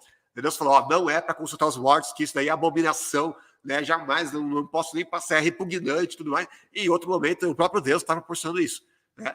Ou então foi o próprio profeta, em desobediência a Deus, que foi lá e quis se apresentar para o necromante, que é pior ainda, né? Estaria acabando com a memória do profeta Samuel. Né? Então, é uma coisa inadmissível e inaceitável em ambas as hipóteses. Esse ponto é interessante, você está trazendo atenção, porque eu já conversando, né, a respeito desse assunto com imortalistas, né, que acreditam em tormento e coisa e tal, logicamente a gente não fala isso para ofender as pessoas, obviamente, né, e a pessoa ela tem que absorver aquilo ali de uma forma madura, né. Muitas vezes, o que acontece? Os evangélicos, em geral, eles criticam muito quem é protestante, quem é espírita, né? Quer seja do candomblé ou do kardecismo, enfim, né? Dentro do ramo espírita. Só que a imortalidade da alma, que é algo pregado, né, pela grande maioria das igrejas, é um ensino, talvez você concorde comigo, é um ensino 100% espírita. A imortalidade da alma, né? Então, você critica um ramo, né? Uma linha de doutrina teológica, sendo que você, na sua denominação, prega pelo menos uma parte daquela doutrina também, né? Inclusive, isso que eles chamam de ressurreição, na verdade, na perspectiva deles, é reencarnação mesmo. Eu falei isso no meu livro, inclusive. O que é literalmente reencarnação? O prefixo re, ele significa de novo. Né? Então, reencarnar, assim como recriar é criar de novo, reencarnar é encarnar de novo. O que está encarnando de novo? O seu verdadeiro eu, que é a alma. Agora, na visão deles, a alma já está no paraíso, e aí na ressurreição ela volta ao corpo, ou seja, ela reencarna para justamente voltar à vida. Ou seja, isso que eles chamam de ressurreição é uma redefinição de ressurreição. Não é uma ressurreição de verdade. É literalmente o mesmo que reencarnação. Eu sempre falo isso, é uma coisa que muitos imortalistas não vão gostar, vão achar que é meio pesado ouvir isso, mas eu nunca vi ninguém questionar isso. Nunca vi ninguém questionar a lógica, de que, de fato, aquilo que eles pegam etimologicamente falando, literalmente falando, ao pé da letra, é exatamente o conceito de reencarnação. É que quando a gente fala em reencarnação, as pessoas pensam que é só quando a reencarna em um outro corpo, uma outra pessoa, né, numa outra época, sei lá, né? Sei lá, você era o homem e aí depois você reencarna, vira um chinês, aí uma chinesa, mulher, tá, né? Tipo o que se ensina no hinduísmo, né, por exemplo. Exato, exato. Só que reencarnação em si não é necessariamente isso. Você não precisa reencarnar em um outro corpo, em um outro sexo, em outro gênero, né? Basta que você encarne novamente em um corpo, que já é a definição de reencarnação. Porque se para eles realmente a nosso verdadeiro eu é a alma, e é a alma que volta a encarnar, então é reencarnação. Né? Então é espiritismo puro. E eles nunca vi ninguém dar uma resposta a isso. Porque se eles negarem isso, eles teriam que negar que o nosso verdadeiro eu é a alma. Só que todas as teologias sistemáticas deles, se você for ver aqueles que eles creem, eles vão defender exatamente isso, que a nossa essência é a alma. E que o corpo é como se fosse, por assim dizer, uma capa, né? Inclusive, a gente acabou de falar daquele ministério, tem um livro do... como é que chama? O Nathaniel Rinaldi. Ele escreveu um livro chamado, acho que era Imortalidade Condicional ao Sono da Alma. Eu acho que era esse o nome do livro dele. Que eu fiz uma crítica desse livro, no livro também. E aí ele vai literalmente dizer isso no livro, né? Que o corpo é como se fosse uma casca, né? Uma capa, vamos dizer assim. O nosso verdadeiro eu é a alma. Então, se o nosso verdadeiro eu é a alma, então, primeiro, para que serve o corpo? Por que Deus criou com o corpo, né? Só para ser cara barato, né? Segundo, por que tem ressurreição? Terceiro, de que forma a ressurreição dos mortalistas não seria uma reencarnação? Né? Não faz nenhum sentido. Agora, esse ponto é interessante, porque se a Bíblia fala que ensina a ressurreição, que é literalmente voltar a viver, e se você está vivo em outro plano, independente de qual seja esse plano, você não morreu, né? Exato. Eu faço aquela brincadeira, você não morreu, você só se mudou. Sim, porque você está vivo, você continua vivo em outro lugar. E como é que você vai voltar a viver sendo que você está vivo? Ah, mas não é um corpo físico. Mas a gente não está falando de físico ou espiritual. A gente está falando aqui de vida. Porque vida é totalmente contrário de morte. E morte é totalmente contrário de vida, né? Exato. Na teologia deles, literalmente, a morte não existe. Né? Muitos deles não vão aceitar. Eu já vi imortalistas, inclusive, recentemente, há poucos dias estava discutindo com um imortalista que pensa exatamente assim, e que fala assim de boca cheia mesmo. Né? Se eu tenho vergonha de falar, claro, não existe morte. Para o crente não existe morte, né? E afirma isso, né? E tem outros que não chegam a tanto, porque sabe que é uma heresia grotesca, porque é exatamente o que a serpente disse para Eva no jardim. Não, fica tranquilo, certamente não morrereis. É exatamente a mentira que eles acreditam. E tem outros que falam, não, beleza, morte existe. Só que no conceito deles, não tem morte, porque se o corpo é simplesmente uma capa, uma espécie de manto, uma casca, como quiser chamar, e o nosso verdadeiro eu, que nós somos de verdade, em essência, é a alma, e essa alma não morre, então morte não existe. Né? Então não dá para você falar que alguém morreu se essa pessoa, na verdade, continua viva. Só o corpo, que é uma espécie de nada, né, que estava cobrindo ela, que morreu. Né? Então não faz sentido a teologia dele. A Bíblia nunca poderia falar que alguém morreu, a não ser que falar, sabe, beleza, o corpo morreu, o corpo de fulano está morreu, beleza, aí poderia falar. Agora, falar, fulano morreu, fulano está morto. Como que poderia falar isso se o verdadeiro fulano, que fulano é de verdade, em essência, está vivo ainda? Né? Ele então, só, que eu falei, né? Ele só se mudou. Aqui, ó, o Mensageiro, ele trouxe um texto que eu acho que é um clássico, né? Ao tentar provar a imortalidade da alma. É Mateus, capítulo 10, versículo 28, né? Não tem mais os que matam o corpo, mas não podem matar a alma. Aí ele colocou aqui, né? Entre parênteses, imortal. Temei antes aquele que pode fazer perecer na geena tanto a alma como o corpo, né? Aí, como é que podemos responder isso? A alma e o corpo. Que mostra, parece aparentemente uma certa divisão, né? O corpo é uma coisa, a alma é outra, né? Sim. Aqui, o Atafona, ele disse que tem uma interpretação dele que é particular, que nunca ninguém dele teve essa interpretação, que é diferente da minha. E, enfim, que aparentemente não deve ser das testemunhas de Jeová também, porque ele falou que é uma interpretação própria dele.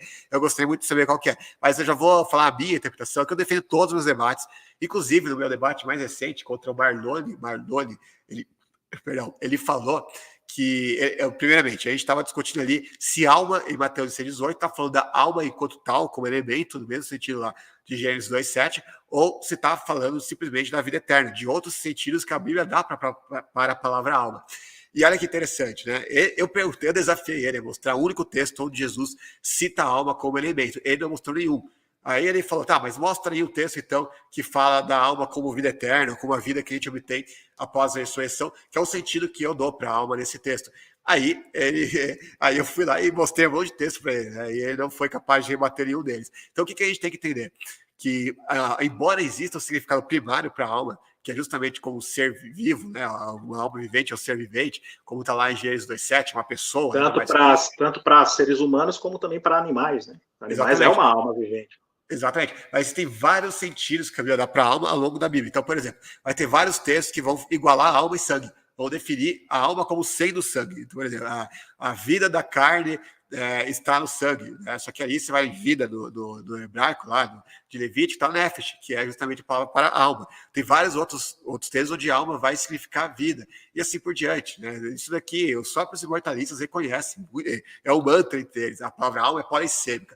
Na verdade, não é exatamente o caso de polissemia. A gente pode entrar nessa discussão mais para frente. Mas eles próprios reconhecem que existem outros sentidos para a alma. Até porque, se não fosse assim, como é que teria 300 passagens onde a alma morre na Bíblia? Eu mostrei lá no meu livro, eu faço compilado ali, 300 citações de nefesh e psique. O de Ezequiel 18,4, por exemplo, fala, né? A alma, tanto a alma que perante, a alma do pai, a alma do filho, né? Morrerá. Exato, mas essa é uma das 300 vezes onde a alma morre.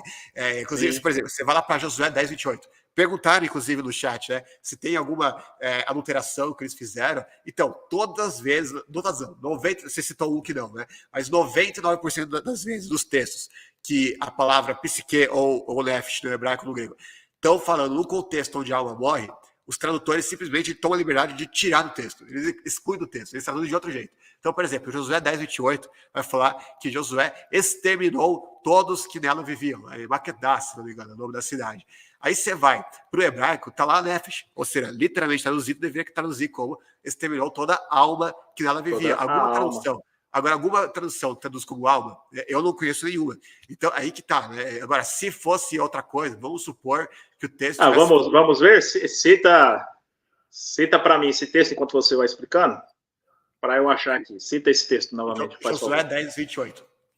Aí, continuando. Agora, imagina se o texto estivesse dizendo que a nefesh, a mesma nefesh, sobreviveu. Aí, você acha que alguém não iria traduzir como alma ali? Né? Com certeza iria traduzir como alma. Então, é um dos muitos casos. Inclusive, o próprio texto que ele citou aqui, Mateus 10:28, ele nem leu a continuação do texto, porque o texto fala, temei antes aquele que pode destruir no Gueena tanto o corpo como a alma, né? Então, tanto o corpo como a alma no Gueena. Ou seja, o próprio texto vai falar que a alma pode ser destruída. E, no entanto, eles acreditam que a alma não é destruída nunca, que ela é imortal. Josué, o que você tinha falado? Josué? 10:28. 10:28. Isso. Depois, se quiser, eu posso mostrar no hebraico, tá? É uma pena que aqui não dá para compartilhar a tela, né? Mas depois a gente vai... Então... Qualquer coisa a gente faz uma outra live aí, só para mostrar o grego, o hebraico, essas coisas. O celular que tá... Enfim. Mas o ponto é exatamente esse, que a gente vai para o grego e para o hebraico, tem vários textos onde a alma morre. Ou seja, os próprios imortalistas, eles têm que abrir a concessão de que, de fato, a alma muitas vezes tem outros significados. Eles próprios reconhecem isso. Agora, por que eles acham que nesse texto possa ter outro significado? Aí eles não querem admitir, entende? Então, por exemplo, eu mostrei para ele no debate que vários textos onde o próprio Senhor Jesus vai usar a palavra psique no sentido que denota a nossa vida, a nossa existência após a ressurreição. Por exemplo, Mateus 16:25. Eu vou tomar uma água aqui, depois eu vou ler o versículo, presta um pouquinho. Aqui, ó. Oi. A tradução do Novo Mundo, que é a tradução que nós mais usamos, né? 80, que é uma leitura mais literal do texto, diz assim, então, Josué 10:28, ó, naquele dia, Josué capturou Maquedá e passou a golpeá-lo com o fio da espada. Quanto ao seu rei, devoltou a destruição, tanto a ele como a toda a alma que havia nela. Não deixou restar sobrevivente, de modo que fez um rei, né, Maquedá, assim como havia feito com o rei de Jericó. Então fala que toda a alma, né, que habitava ali na região foi devotada à destruição. Essa tradução aí traduziu certo, né? Então, o que bom seria se toda tradução traduzisse esse versículo dessa forma. Infelizmente, muitas vão simplesmente tirar a alma do texto, não só desse, tem vários. Essa tradução, essa versão ela é uma tradução mais a tradução literal do texto, né? Sim. Leitura literária. A mais recente é uma leitura dinâmica para facilitar a leitura, mas inclusive por isso que nós temos diversas traduções, né? Sim, inclusive tem vários textos onde a alma vai aparecer para justamente o cadáver. Né? Vai falar, Deus está proibindo que o israelita toque no cadáver. Aí você vai lá, no hebraico está lá nefesh, né? Proibido tocar na nefesh, mas espera aí, está falando proibido tocar numa alma fantasmagórica, imortal, que está aí, proibido tocar no fantasma, né? Não é isso, né? Claro que está falando de um cadáver. Então, várias questões assim, que vão colocar isso. Então, a questão é por que aqui eles não podem admitir outro significado para a alma, no ser da alma do fantasmagórica que eles acreditam, né? Então, é um absurdo. Aí eu mostrei vários textos onde o próprio Jesus vai usar a palavra psique justamente no sentido da vida que a gente obtém após a ressurreição. Por exemplo, Mateus 16, 25 e 26. Porquanto, quem quiser salvar a sua alma, e tá, psique, no grego, perdê-la-á. E quem perder a alma, tá, psique novamente no grego, por minha causa, achá-la-á.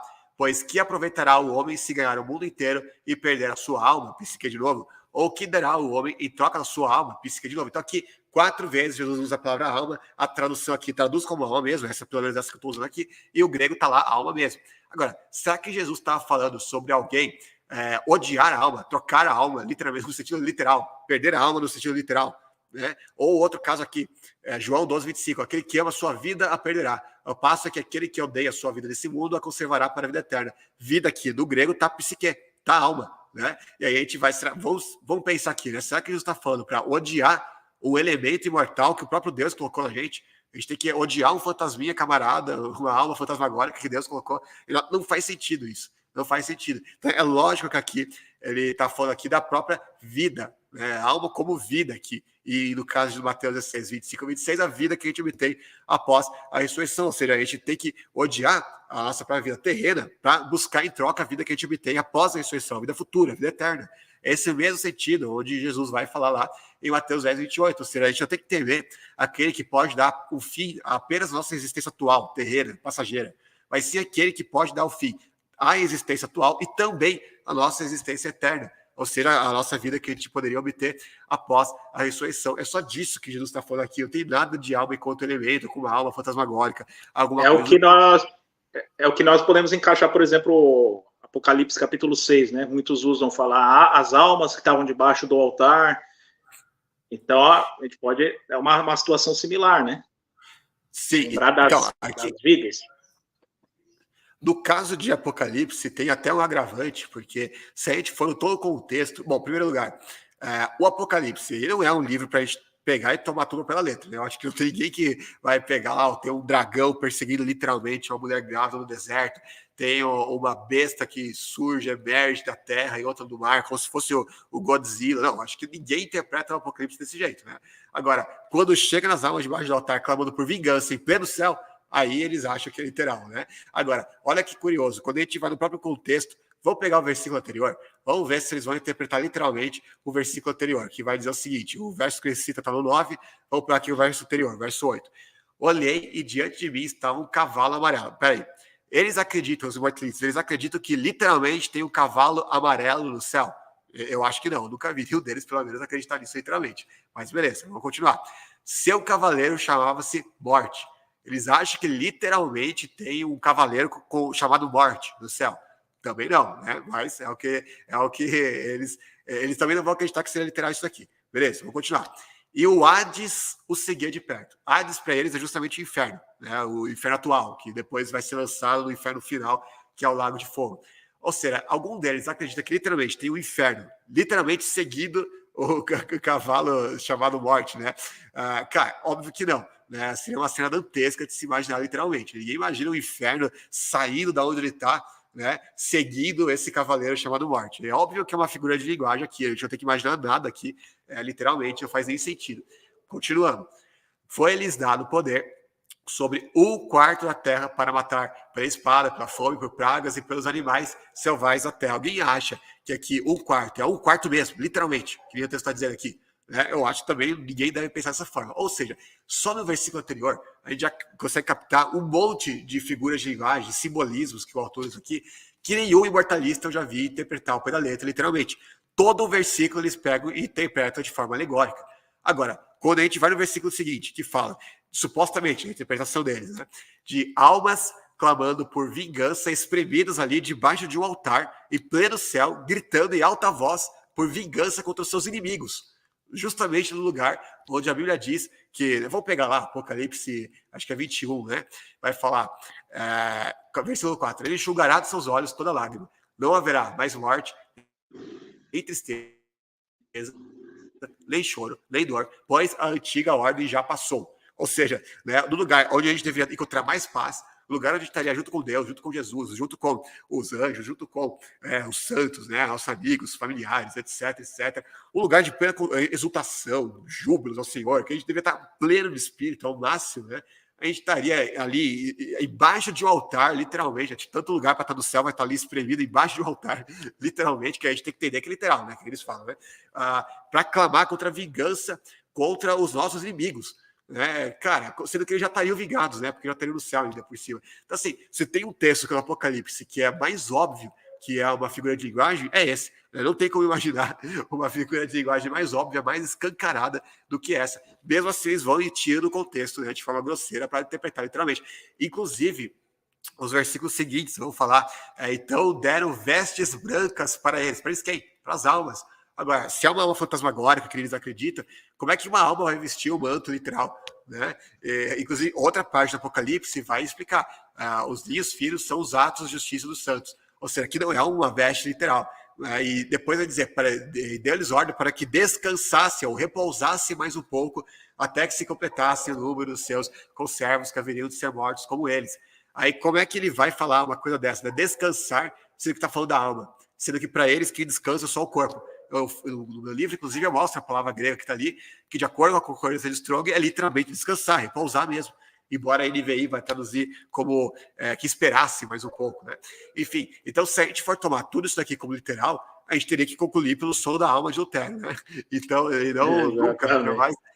nunca pela alma imortal dos imortalistas. E como eu falei, é uma coisa que não faz nenhum sentido, mas nenhum deles usa lógica, nenhum deles usa bom senso quando eles vão interpretar essa passagem. Todos eles vão usar o viés teológico deles, o significado pré-concebido que eles têm de alma, para interpretar esses versículos com base nesse viés pré-concebido, né?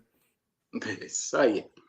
Agora aqui tem algumas perguntas que eu acho que também tem a ver, né? Por exemplo, aqui o Henrique Duarte, ele falou assim, ó, por favor, se possível, explique um pouco sobre a origem, porque eu acho que uma coisa leva a outra, né? Com o passar dos anos, a imortalidade da alma enxertada no cristianismo, né? Ele fala assim, ó, sobre a origem do limbo e o purgatório. Bom, limbo e purgatório são doutrinas católicas medievais. Né? Não tem nada na Bíblia, não tem nada nos pais da igreja. Inclusive, tem um livro chamado O Nascimento do Purgatório, que foi escrito pelo Jacques Legoff, e ali ele vai defender justamente isso, que não existia purgatório nem na Bíblia, muito menos nos escritos patrícios. O primeiro que vai defender uma espécie de purgatório vai ser justamente Agostinho, a gente já falou dele aqui, é justamente por causa dele que a doutrina da imortalidade da alma se tornou muito comum, muito popular, universalmente aceita na igreja. E só que tem um detalhe, o próprio Agostinho, ele não ensinava o purgatório como doutrina, muito menos como dogma. Ele ensinou o purgatório como uma espécie de especulação teológica. Ou seja, tipo, pode ser que haja tal coisa depois da morte. Ele nem sequer tentou fundamentar isso com a Bíblia, ou nada, né? Tipo, eu acho que pode acontecer isso e tal. Ele nunca defendeu isso. Foi uns 5 minutos que deu nele ali, ele pensou em alguma coisa. Exato, malditos 5 minutos, né? Porque acontece, mesmo sem nenhum outro pai da igreja jamais ter defendido essa ideia de purgatório, nada do tipo, e aliás, o purgatório católico também é muito diferente desse purgatório da especulação teológica. Aí, com o passar do tempo, os teólogos medievais, que são os chamados escolásticos, né, que começaram a defender, eles eram super fãs de Agostinho, a gente já falou sobre isso. Então, o que acontece? Aquilo que nasceu tardiamente e com uma especulação, hipótese teológica, eles foram lá e tornaram uma doutrina oficial da igreja e tudo mais. Depois acabou se tornando mais tarde um dogma, ou seja, que é uma doutrina indiscutível, você é obrigado a crer para ser católico e, portanto, para ser salvo. E aí claro, né, nessa época aí, da Idade Média, o purgatório para eles era uma coisa tenebrosa. Eles acreditavam que era a mesma coisa que o inferno, só que temporário. Então, alguém que é um salvo, porque esse é um erro que muita gente comete. Eles acham que o purgatório é um lugar para gente para ímpios, né, para ter uma segunda chance de salvação. Não. Na teologia católica, o purgatório é para pessoas salvas, mas que ainda não estão plenamente purificadas, então elas precisam purgar, expiar os próprios pecados delas. É uma espécie de triagem, né? Exato.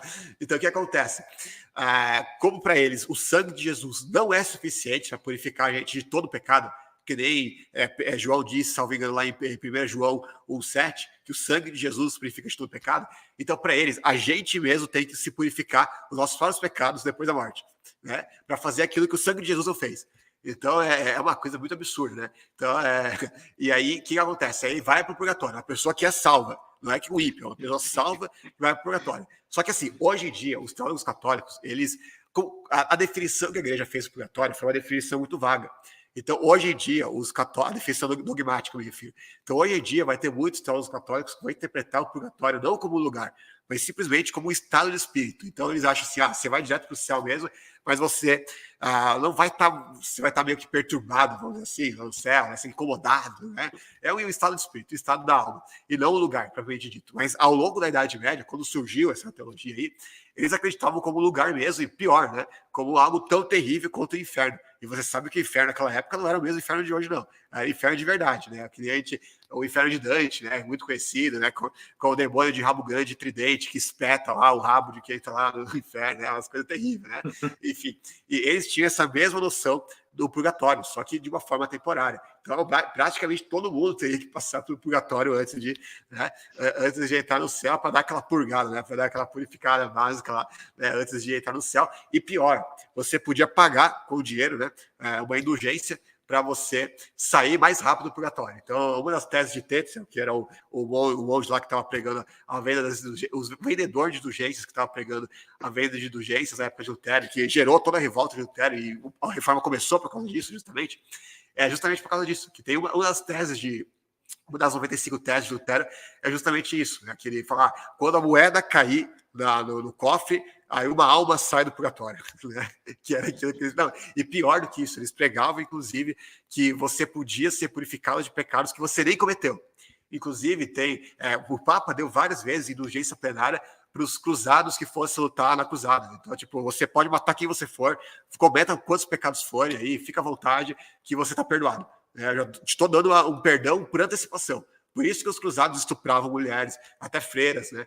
Na Quarta Cruzada, por exemplo, no saque de Constantinopla, várias vezes eles mataram crianças, né? Por exemplo, o cerco de Maara, na Primeira Cruzada, eles colocaram toda a cidade deles lá.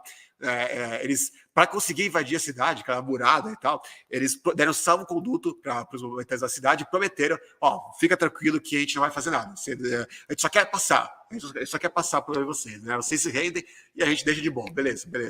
Pode entrar. Aí eles entraram na cidade. O que eles fizeram? Botaram todos os habitantes numa grande torre que tinha lá na cidade, atiraram fogo na torre e mataram todo mundo.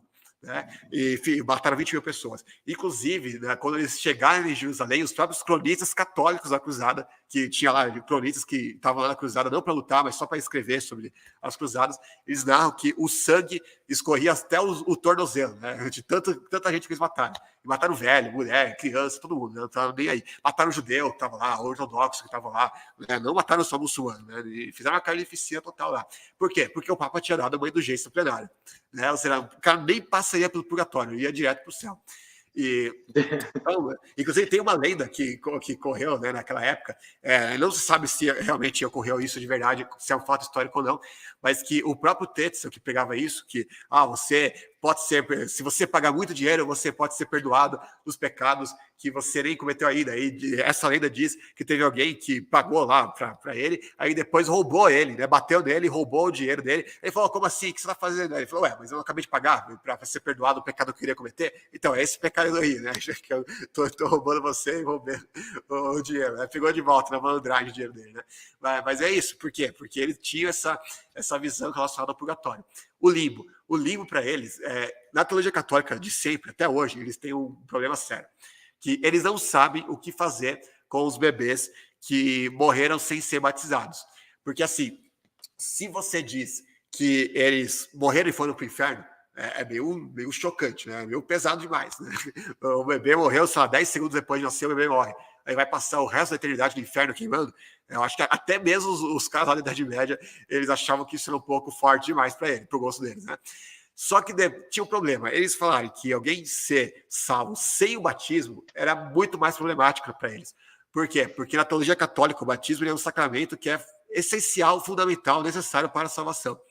Então, o que eles faziam com esses bebês aí? E não só com os bebês, com todo mundo do Antigo Testamento que morreu antes do batismo, né? Antes de existir o batismo, inclusive os patriarcas, todo mundo lá no Antigo Testamento, eles tinham que, alguma coisa tinha que fazer, né? Então, eles tiveram que criar esse lugar para falar assim, ó, não vamos falar que eles foram direto para o céu para não contrariar o nosso entendimento do batismo. Por outro lado, também não vamos falar que eles foram direto para o inferno, né? Porque senão é muito pesado, né? Muito mal. Então, eles criaram esse lugar intermediário, que é o limbo, né? Alguns chamam de limbo dos infantes, né? Justamente porque a grande maioria dos que estariam lá eram crianças, né? E aí eles estariam lá, que é meio que como se fosse um céu, mas eles não têm a visão de Deus. Então, eles não podem ver a Deus, eles não têm a mesma exaltação, não é a palavra certa.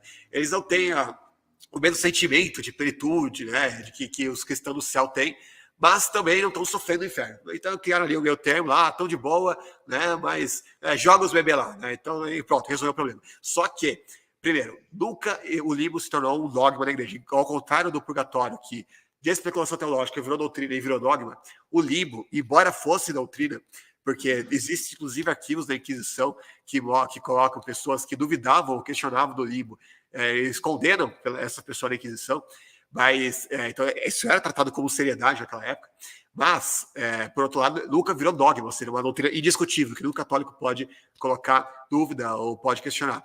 Então o que acontece?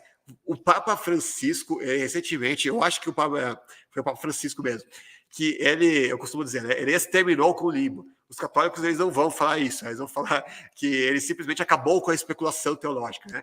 Mas, por quê? O que acontece? Ele simplesmente falou que o limbo não existe, né? Mas, curiosamente, ele não resolveu o problema do batismo, ele não falou para onde foram os bebês que supostamente estariam no limbo, né?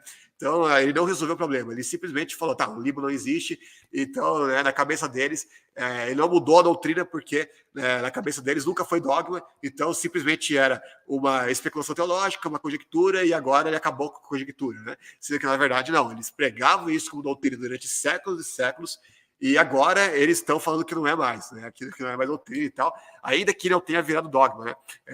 Para sorte deles. Enfim, mas basicamente esse é o resumo sobre o purgatório e sobre o limbo, e nenhum deles tem na Bíblia, nenhum deles tem na história cristã. Inclusive, você vai ver a base bíblica, que depois, né, de forma póstuma, eles vão tentar dar base bíblica para tudo, né? Só que aí você vai ver esses versículos que eles citam, né, versículo que não tem nada a ver, não tem nada com nada, né? Um malabarismo maior que o outro. Perfeito, Lucas. Acho que foi respondida aí, né, essa questão. Outra pergunta que tinham feito aqui, acho que o Thiago, né, fez, o porquê que...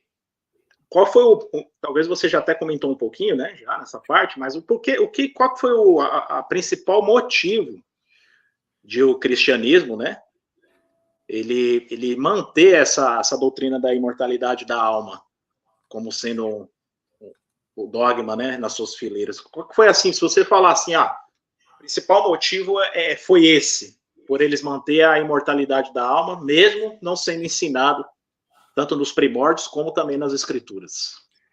Então, no meu livro, eu não lembro se é um apêndice final ou se é o último capítulo, mas tem um tópico lá só para tratar sobre isso. E aí eu mostro que a principal razão é justamente a tradição. O que acontece? Quando uma denominação se forma, ela vai ter uma confissão de fé, vai ter lá, né, no que cremos e tudo mais, e vai ter alguma coisa que ela vai se comprometer a acreditar.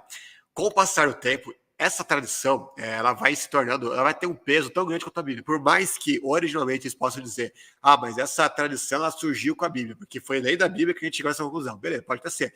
Mas com o passar do tempo, daqui 100, 200, 500, quantos forem, eles vão estar defendendo isso. Por quê? Porque está lá no concílio que eles fizeram para defender essa doutrina, vai estar lá na confissão de fé deles, vai estar lá nos cânones e tudo mais, né? Vai estar lá essa doutrina, e eles vão se comprometer com essa doutrina para sempre, basicamente, né? Porque eu nunca vi, sei lá, pode ser que exista, mas eu nunca vi uma igreja assim que vai revisitar ou revisar as suas doutrinas de tempos em tempos para saber o que eles erraram, o que está certo, né? Vamos ver se talvez isso aqui estava errado, vamos ver aquilo ali. É raro, é muito raro você ver alguém fazer isso. Eu conheço uma. Qual? Que inclusive é o que os que acompanham aqui nós, né, principalmente aqueles que estão acompanhando aqui no chat aqui ao vivo, que são testemunhos de Jeová, que já sabe qual é que eu estou falando, que é justamente esse testemunho de Jeová, né? Que até então críticos, opositores ou ex, né, membros que hoje criticam, falam, testemunho de Jeová, eles até calculam, né? Testemunho de Jeová mudaram de doutrinas 380 mil vezes, eles até contam, né? A fissura deles é tantas que eles até contam, né? Mas o porquê disso? Porque eu vou colocar um olhar de fora, né? De uma pessoa. Sim. Até perguntaram se o Lucas é TJ. O Lucas não é testemunho de Jeová, né? Ele é um teólogo protestante, historiador protestante, né? Então, é até bom que o Lucas aqui é um olhar de fora, né? Não é testemunho de Jeová. Não tem como dizer assim, tá puxando a sardinha, né? Qual que seria a sua visão, Lucas? Uma instituição que tem mais credibilidade? É aquela que sabe que determinada doutrina está errada, mas mantém por tradição, que nem você está falando? Ou é aquela que vai lá, analisa, fala, poxa vida, gente, a gente precisa arrumar isso aqui porque a nossa visão estava equivocada nesse ponto aqui. Vamos analisar primeiro direitinho e ver o que as escrituras realmente trazem atenção e chegar num ponto para a gente começar a fazer certinho as coisas? O que te daria mais credibilidade? Claramente a segunda. Só que acontece, como tem muito orgulho envolvido, né? Então, por exemplo, eu sou muito odiado pelos católicos, porque, inclusive, hoje mesmo vai ter um ex-pastor aí que vai fazer uma live aí só para me refutar, né? Eu vou ver, né? Amanhã eu vou fazer a resposta no meu canal. Mas o que acontece? Como eles têm muito esse orgulho, não, nós somos a única igreja de Cristo, etc. E tal, então, eles não podem afirmar que eles erraram, mesmo em questões bobas, assim, sabe? Qualquer doutrina que seja, nem mesmo a questão, por exemplo, você vê até hoje a polícia católica defendendo a Inquisição. Esses dias mesmo teve um debate aí, onde um maluco lá estava defendendo a Inquisição. A gente nos comentários falando que deveria existir Inquisição até hoje. Né? Olha a maluquice, né? Mas por quê? Porque eles não podem reconhecer esses erros básicos, porque se a igreja deles é infalível, então como é que eles podem ter errado, né? Basicamente. Então, esse é o grande problema, que é justamente o problema da tradição. Eu não sou contra tradições em absoluto, mas eu acho que a tradição nunca pode estar no mesmo patamar que a Bíblia. A tradição ela pode ser revisitada. A Bíblia não. Você não vai mudar uma coisa que está na Bíblia. Você vai fazer uma nova Bíblia, né? Vou acrescentar aqui um evangelho novo. Isso daqui eu não gostei, eu vou tirar. Não, você não vai fazer isso com a Bíblia. Mas as suas tradições, eu acho que é sempre honesto e sincero, né? Saudável você mudar quando você vê que está errado.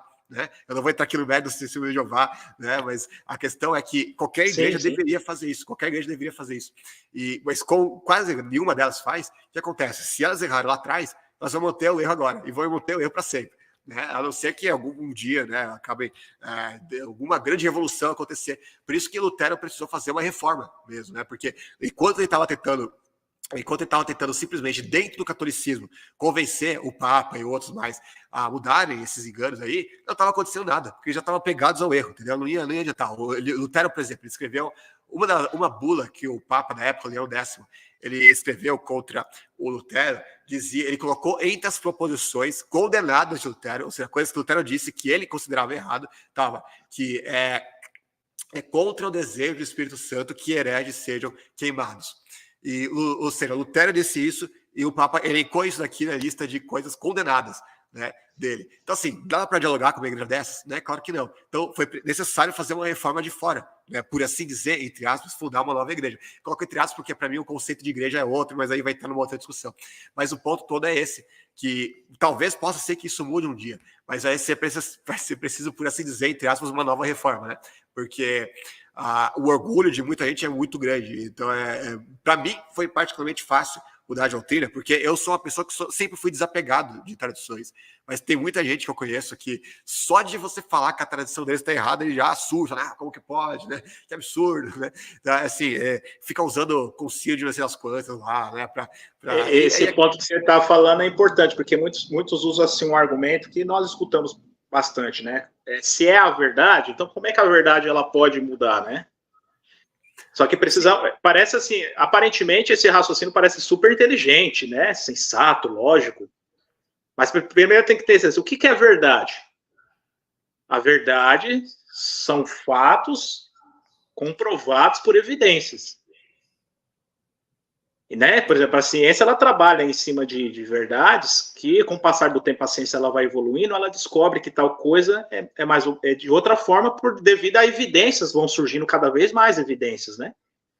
Sim. Dentro da nossa espiritualidade é a mesma coisa. Existem pontos centrais da fé cristã que são verdades absolutas e não mudam, pontos básicos, né? Sim. Outros requerem estudos, mais evidências vão aparecendo, mais análises vão aparecendo, e é preciso fazer alguns ajustes, né? Em doutrinas secundárias e coisa e tal, né? Eu acho que isso que você tocou é muito importante, porque algumas pessoas que estão assistindo pode ser que distorça aquilo que eu falei, ou entenda errado. Eu estou dizendo que a verdade, ela muda com o tempo. Tipo, sei lá, alguma coisa era verdade há 500 anos atrás e agora não é mais. Não é isso que eu estou dizendo. Óbvio que a verdade é uma só. Né? Você perguntou aí se a verdade... Não, a verdade é uma só. Qual a verdade? A verdade está na Bíblia. É que eu estou falando da nossa percepção da verdade. Porque, às vezes, aquilo que a gente pode achar que é a verdade no momento da nossa vida, a gente evolui mais com o passar do tempo, vai ficando mais maduro, vai tendo mais leitura, pesquisar mais e tudo mais, a gente descobre, poxa, eu estava errado em tal coisa. E não só em termos de doutrina religiosa, até, sei lá, concepção política, qualquer coisa, né? Você pode estar errado sobre tudo e você vai mudando, né? É normal. Não é que a verdade está mudando com o passar do tempo, não. É simplesmente você ajustar aquilo que você achava que era uma verdade não era, e hoje você reconhece que aquilo não era uma verdade, e você vai lá e volta atrás e corrige. Você é humilde e corrige, entendeu? Então é nesse sentido. Eu não estou falando que por exemplo, como você ia dizer, que a alma ela era imortal há 500 anos atrás, há 1000 anos atrás, e agora não é mais. Então por isso que a gente tem que mudar. Não é isso, ela nunca foi. Por quê? Porque a Bíblia, que é realmente o livro que estabelece a verdade de forma absoluta, e não de uma forma relativa ou subjetiva, essa escritura ela vai deixar claro que a alma morre. Então, a gente que vai ter que reconhecer essa verdade que ela morre. Mas e se eu achar outra coisa como sendo a verdade? Então muda. Então é nesse sentido que eu falo de mudar. Não é de você mudar a verdade, mas de mudar a sua percepção errônea do que você achava que era verdade, mas não é. Isso. É exatamente isso que eu trouxe atenção. Perfeito. Exatamente isso. Lucas, eu acho que em tão pouco tempo aqui, né, um assunto tão abrangente, eu acho que deu para ter uma visão geral aqui, né, do assunto proposto, né? Explicando a respeito da origem da imortalidade da alma. Então, o Lucas aqui trouxe para nós um contexto histórico, né? Depois também trouxe um contexto bíblico sobre esse tema e, de fato, então, acho que demonstrou de maneira muito dinâmica aqui, né? E muito simples, apesar de ser um tema um pouco complexo, que a imortalidade da alma, de fato, não é um ensino bíblico. É um ensino que já existia em outras culturas, né, bem antigas, e depois foi enxertada com o passar do tempo, primeiramente no judaísmo, né, em certas regiões, e depois também, futuramente, foi enxertada no cristianismo. É isso aí. A pergunta que foi feita, né, não esqueci do Alexandre, embora não tenha nada com o assunto aqui, né, eu já basicamente sei a resposta também aqui do Lucas, mas vou trazer atenção, né. Perguntaram a respeito da Trindade, se você acredita na doutrina da Trindade, né? Eu já tenho a resposta sua já em mente, né? Mas eu vou deixar você responder. Não, eu acredito na Trindade. Inclusive tem um debate no canal lá com a Tafona, né? O Cecílio Javá acharam que a Tafona foi melhor, os outros acharam que eu fui melhor, mas foi um debate bem equilibrado, na minha opinião. Que foi um debate bem... O Tafona é fera, né? Para debater com a Tafona não pode ser qualquer um, não, né? Você vai despreparado com a Tafona te engole, né? Então, questão de debate, ele é casca grossa. Exato. E como é um tema que eu nunca tinha debatido, nem é um tema assim, né, que eu mais pesquiso e tal, então foi um debate particularmente difícil para mim, mas eu, no final das contas, eu achei que eu consegui ir bem dentro das minhas expectativas, né? Legal. Quem dia talvez a gente bate um papo aí, não em forma de debate, né, que nem você fez com a Tafona, mas talvez uma conversa aí que a gente possa ter, a gente pode combinar aí que um dia, quem sabe, falar um pouco a respeito de patrística, né? Sim. Eu falo um pouco a respeito de subordinacionismo dos primeiros pais da igreja, e coisa e tal, mas eu acho que aí tá a resposta aí ao Alexandre aí dos que Para o ser Lucas acredita. sincero, eu nem fico vendo muita patrística relacionada à Trindade em si. Eu prefiro ficar mais com a questão da Bíblia mesmo, né? Porque senão Sim, a sim. patrística vai ter muita bagunça sobre isso, né? A gente vai ficar até amanhã aqui falando sobre Quando eu falei a patrística, por exemplo, você usou a patrística aqui para ter um fio da meada relacionada à imortalidade da alma, né? Sim. Então a patrística a gente usa também na questão histórica para saber como se desenvolveu algumas questões dentro do cristianismo, né? Agora relacionado a esse tema. Mas eu acho que a pergunta aí foi respondida ao Alexandre. Muito bem, Lucas. Eu quero agradecer muito, viu, pelo seu tempo, a sua disposição aí, todas as suas pesquisas. Pode falar aí um pouco do seu canal. Acho que você também tem um site, né? Sim, Heresias Católicas. Sim, então, o site que eu falei no começo, na minha introdução, era o site que eu uso hoje, né? O www.lucasmanzoli, meu nome.com. E agora, esse site que você mencionou, Heresias Católicas, é um blog mais antigo, ele está no ar ainda, mas ele está descontinuado, eu não posto nada mais nele, já faz muitos anos.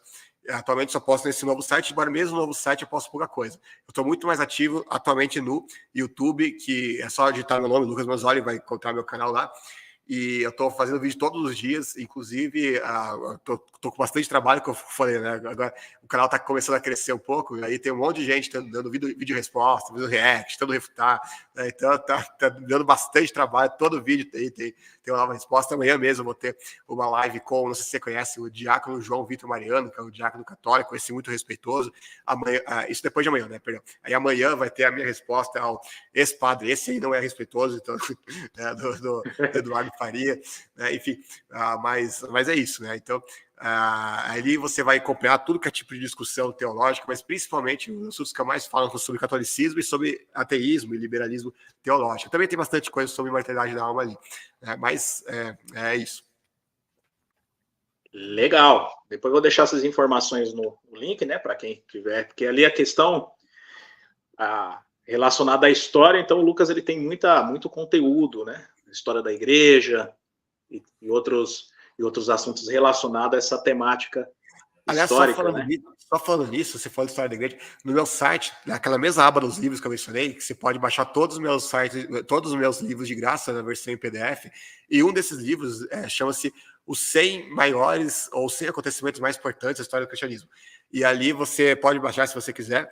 E tem todos os outros livros, inclusive o livro da alma que eu já falei, né? Eu acho que eu já tinha mencionado ele, mas como talvez algumas pessoas possam ter chegado agora e não pegaram no início, é um livro de quase 2.000 páginas, que é só sobre esse tema, e você pode baixar de graça a versão em PDF, ou se quiser, quem quiser, pode comprar a versão impressa do Clube dos Autores. Aí eu tive que dividir em 4 volumes por causa da quantidade de páginas. Sim. Bacana. Então tá aí um pouco o trabalho do Lucas Manzoli, historiador. Muito bem. Mais uma vez quero agradecer, viu, Lucas? Aceitar o convite aí. E quem sabe vamos fazer mais um repeteco de algum tema aí, né? Sim. Seria interessante. Então tá bom. Quero agradecer também a todos que acompanharam aqui a nossa conversa, esse bate-papo aqui com o Lucas.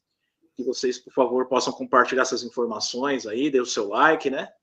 Se inscreva, compartilhe essas informações para que estas alcancem outras pessoas, não somente para o nosso conhecimento intelectual, mas principalmente para a nossa espiritualidade, né? Para a gente se ajustar cada vez mais aos caminhos de nosso Senhor e Deus, Salvador Jeová e seu Filho amado Jesus Cristo. Muito bem. Lucas, um abraço, fica com Deus, viu? Boa noite e obrigado mesmo aí, viu? Obrigado, Denis, obrigado a todo mundo que estava aí no chat, foi ótima essa live, fico muito feliz de ter participado. Um abraço para todo mundo e com Deus. Tchau, tchau.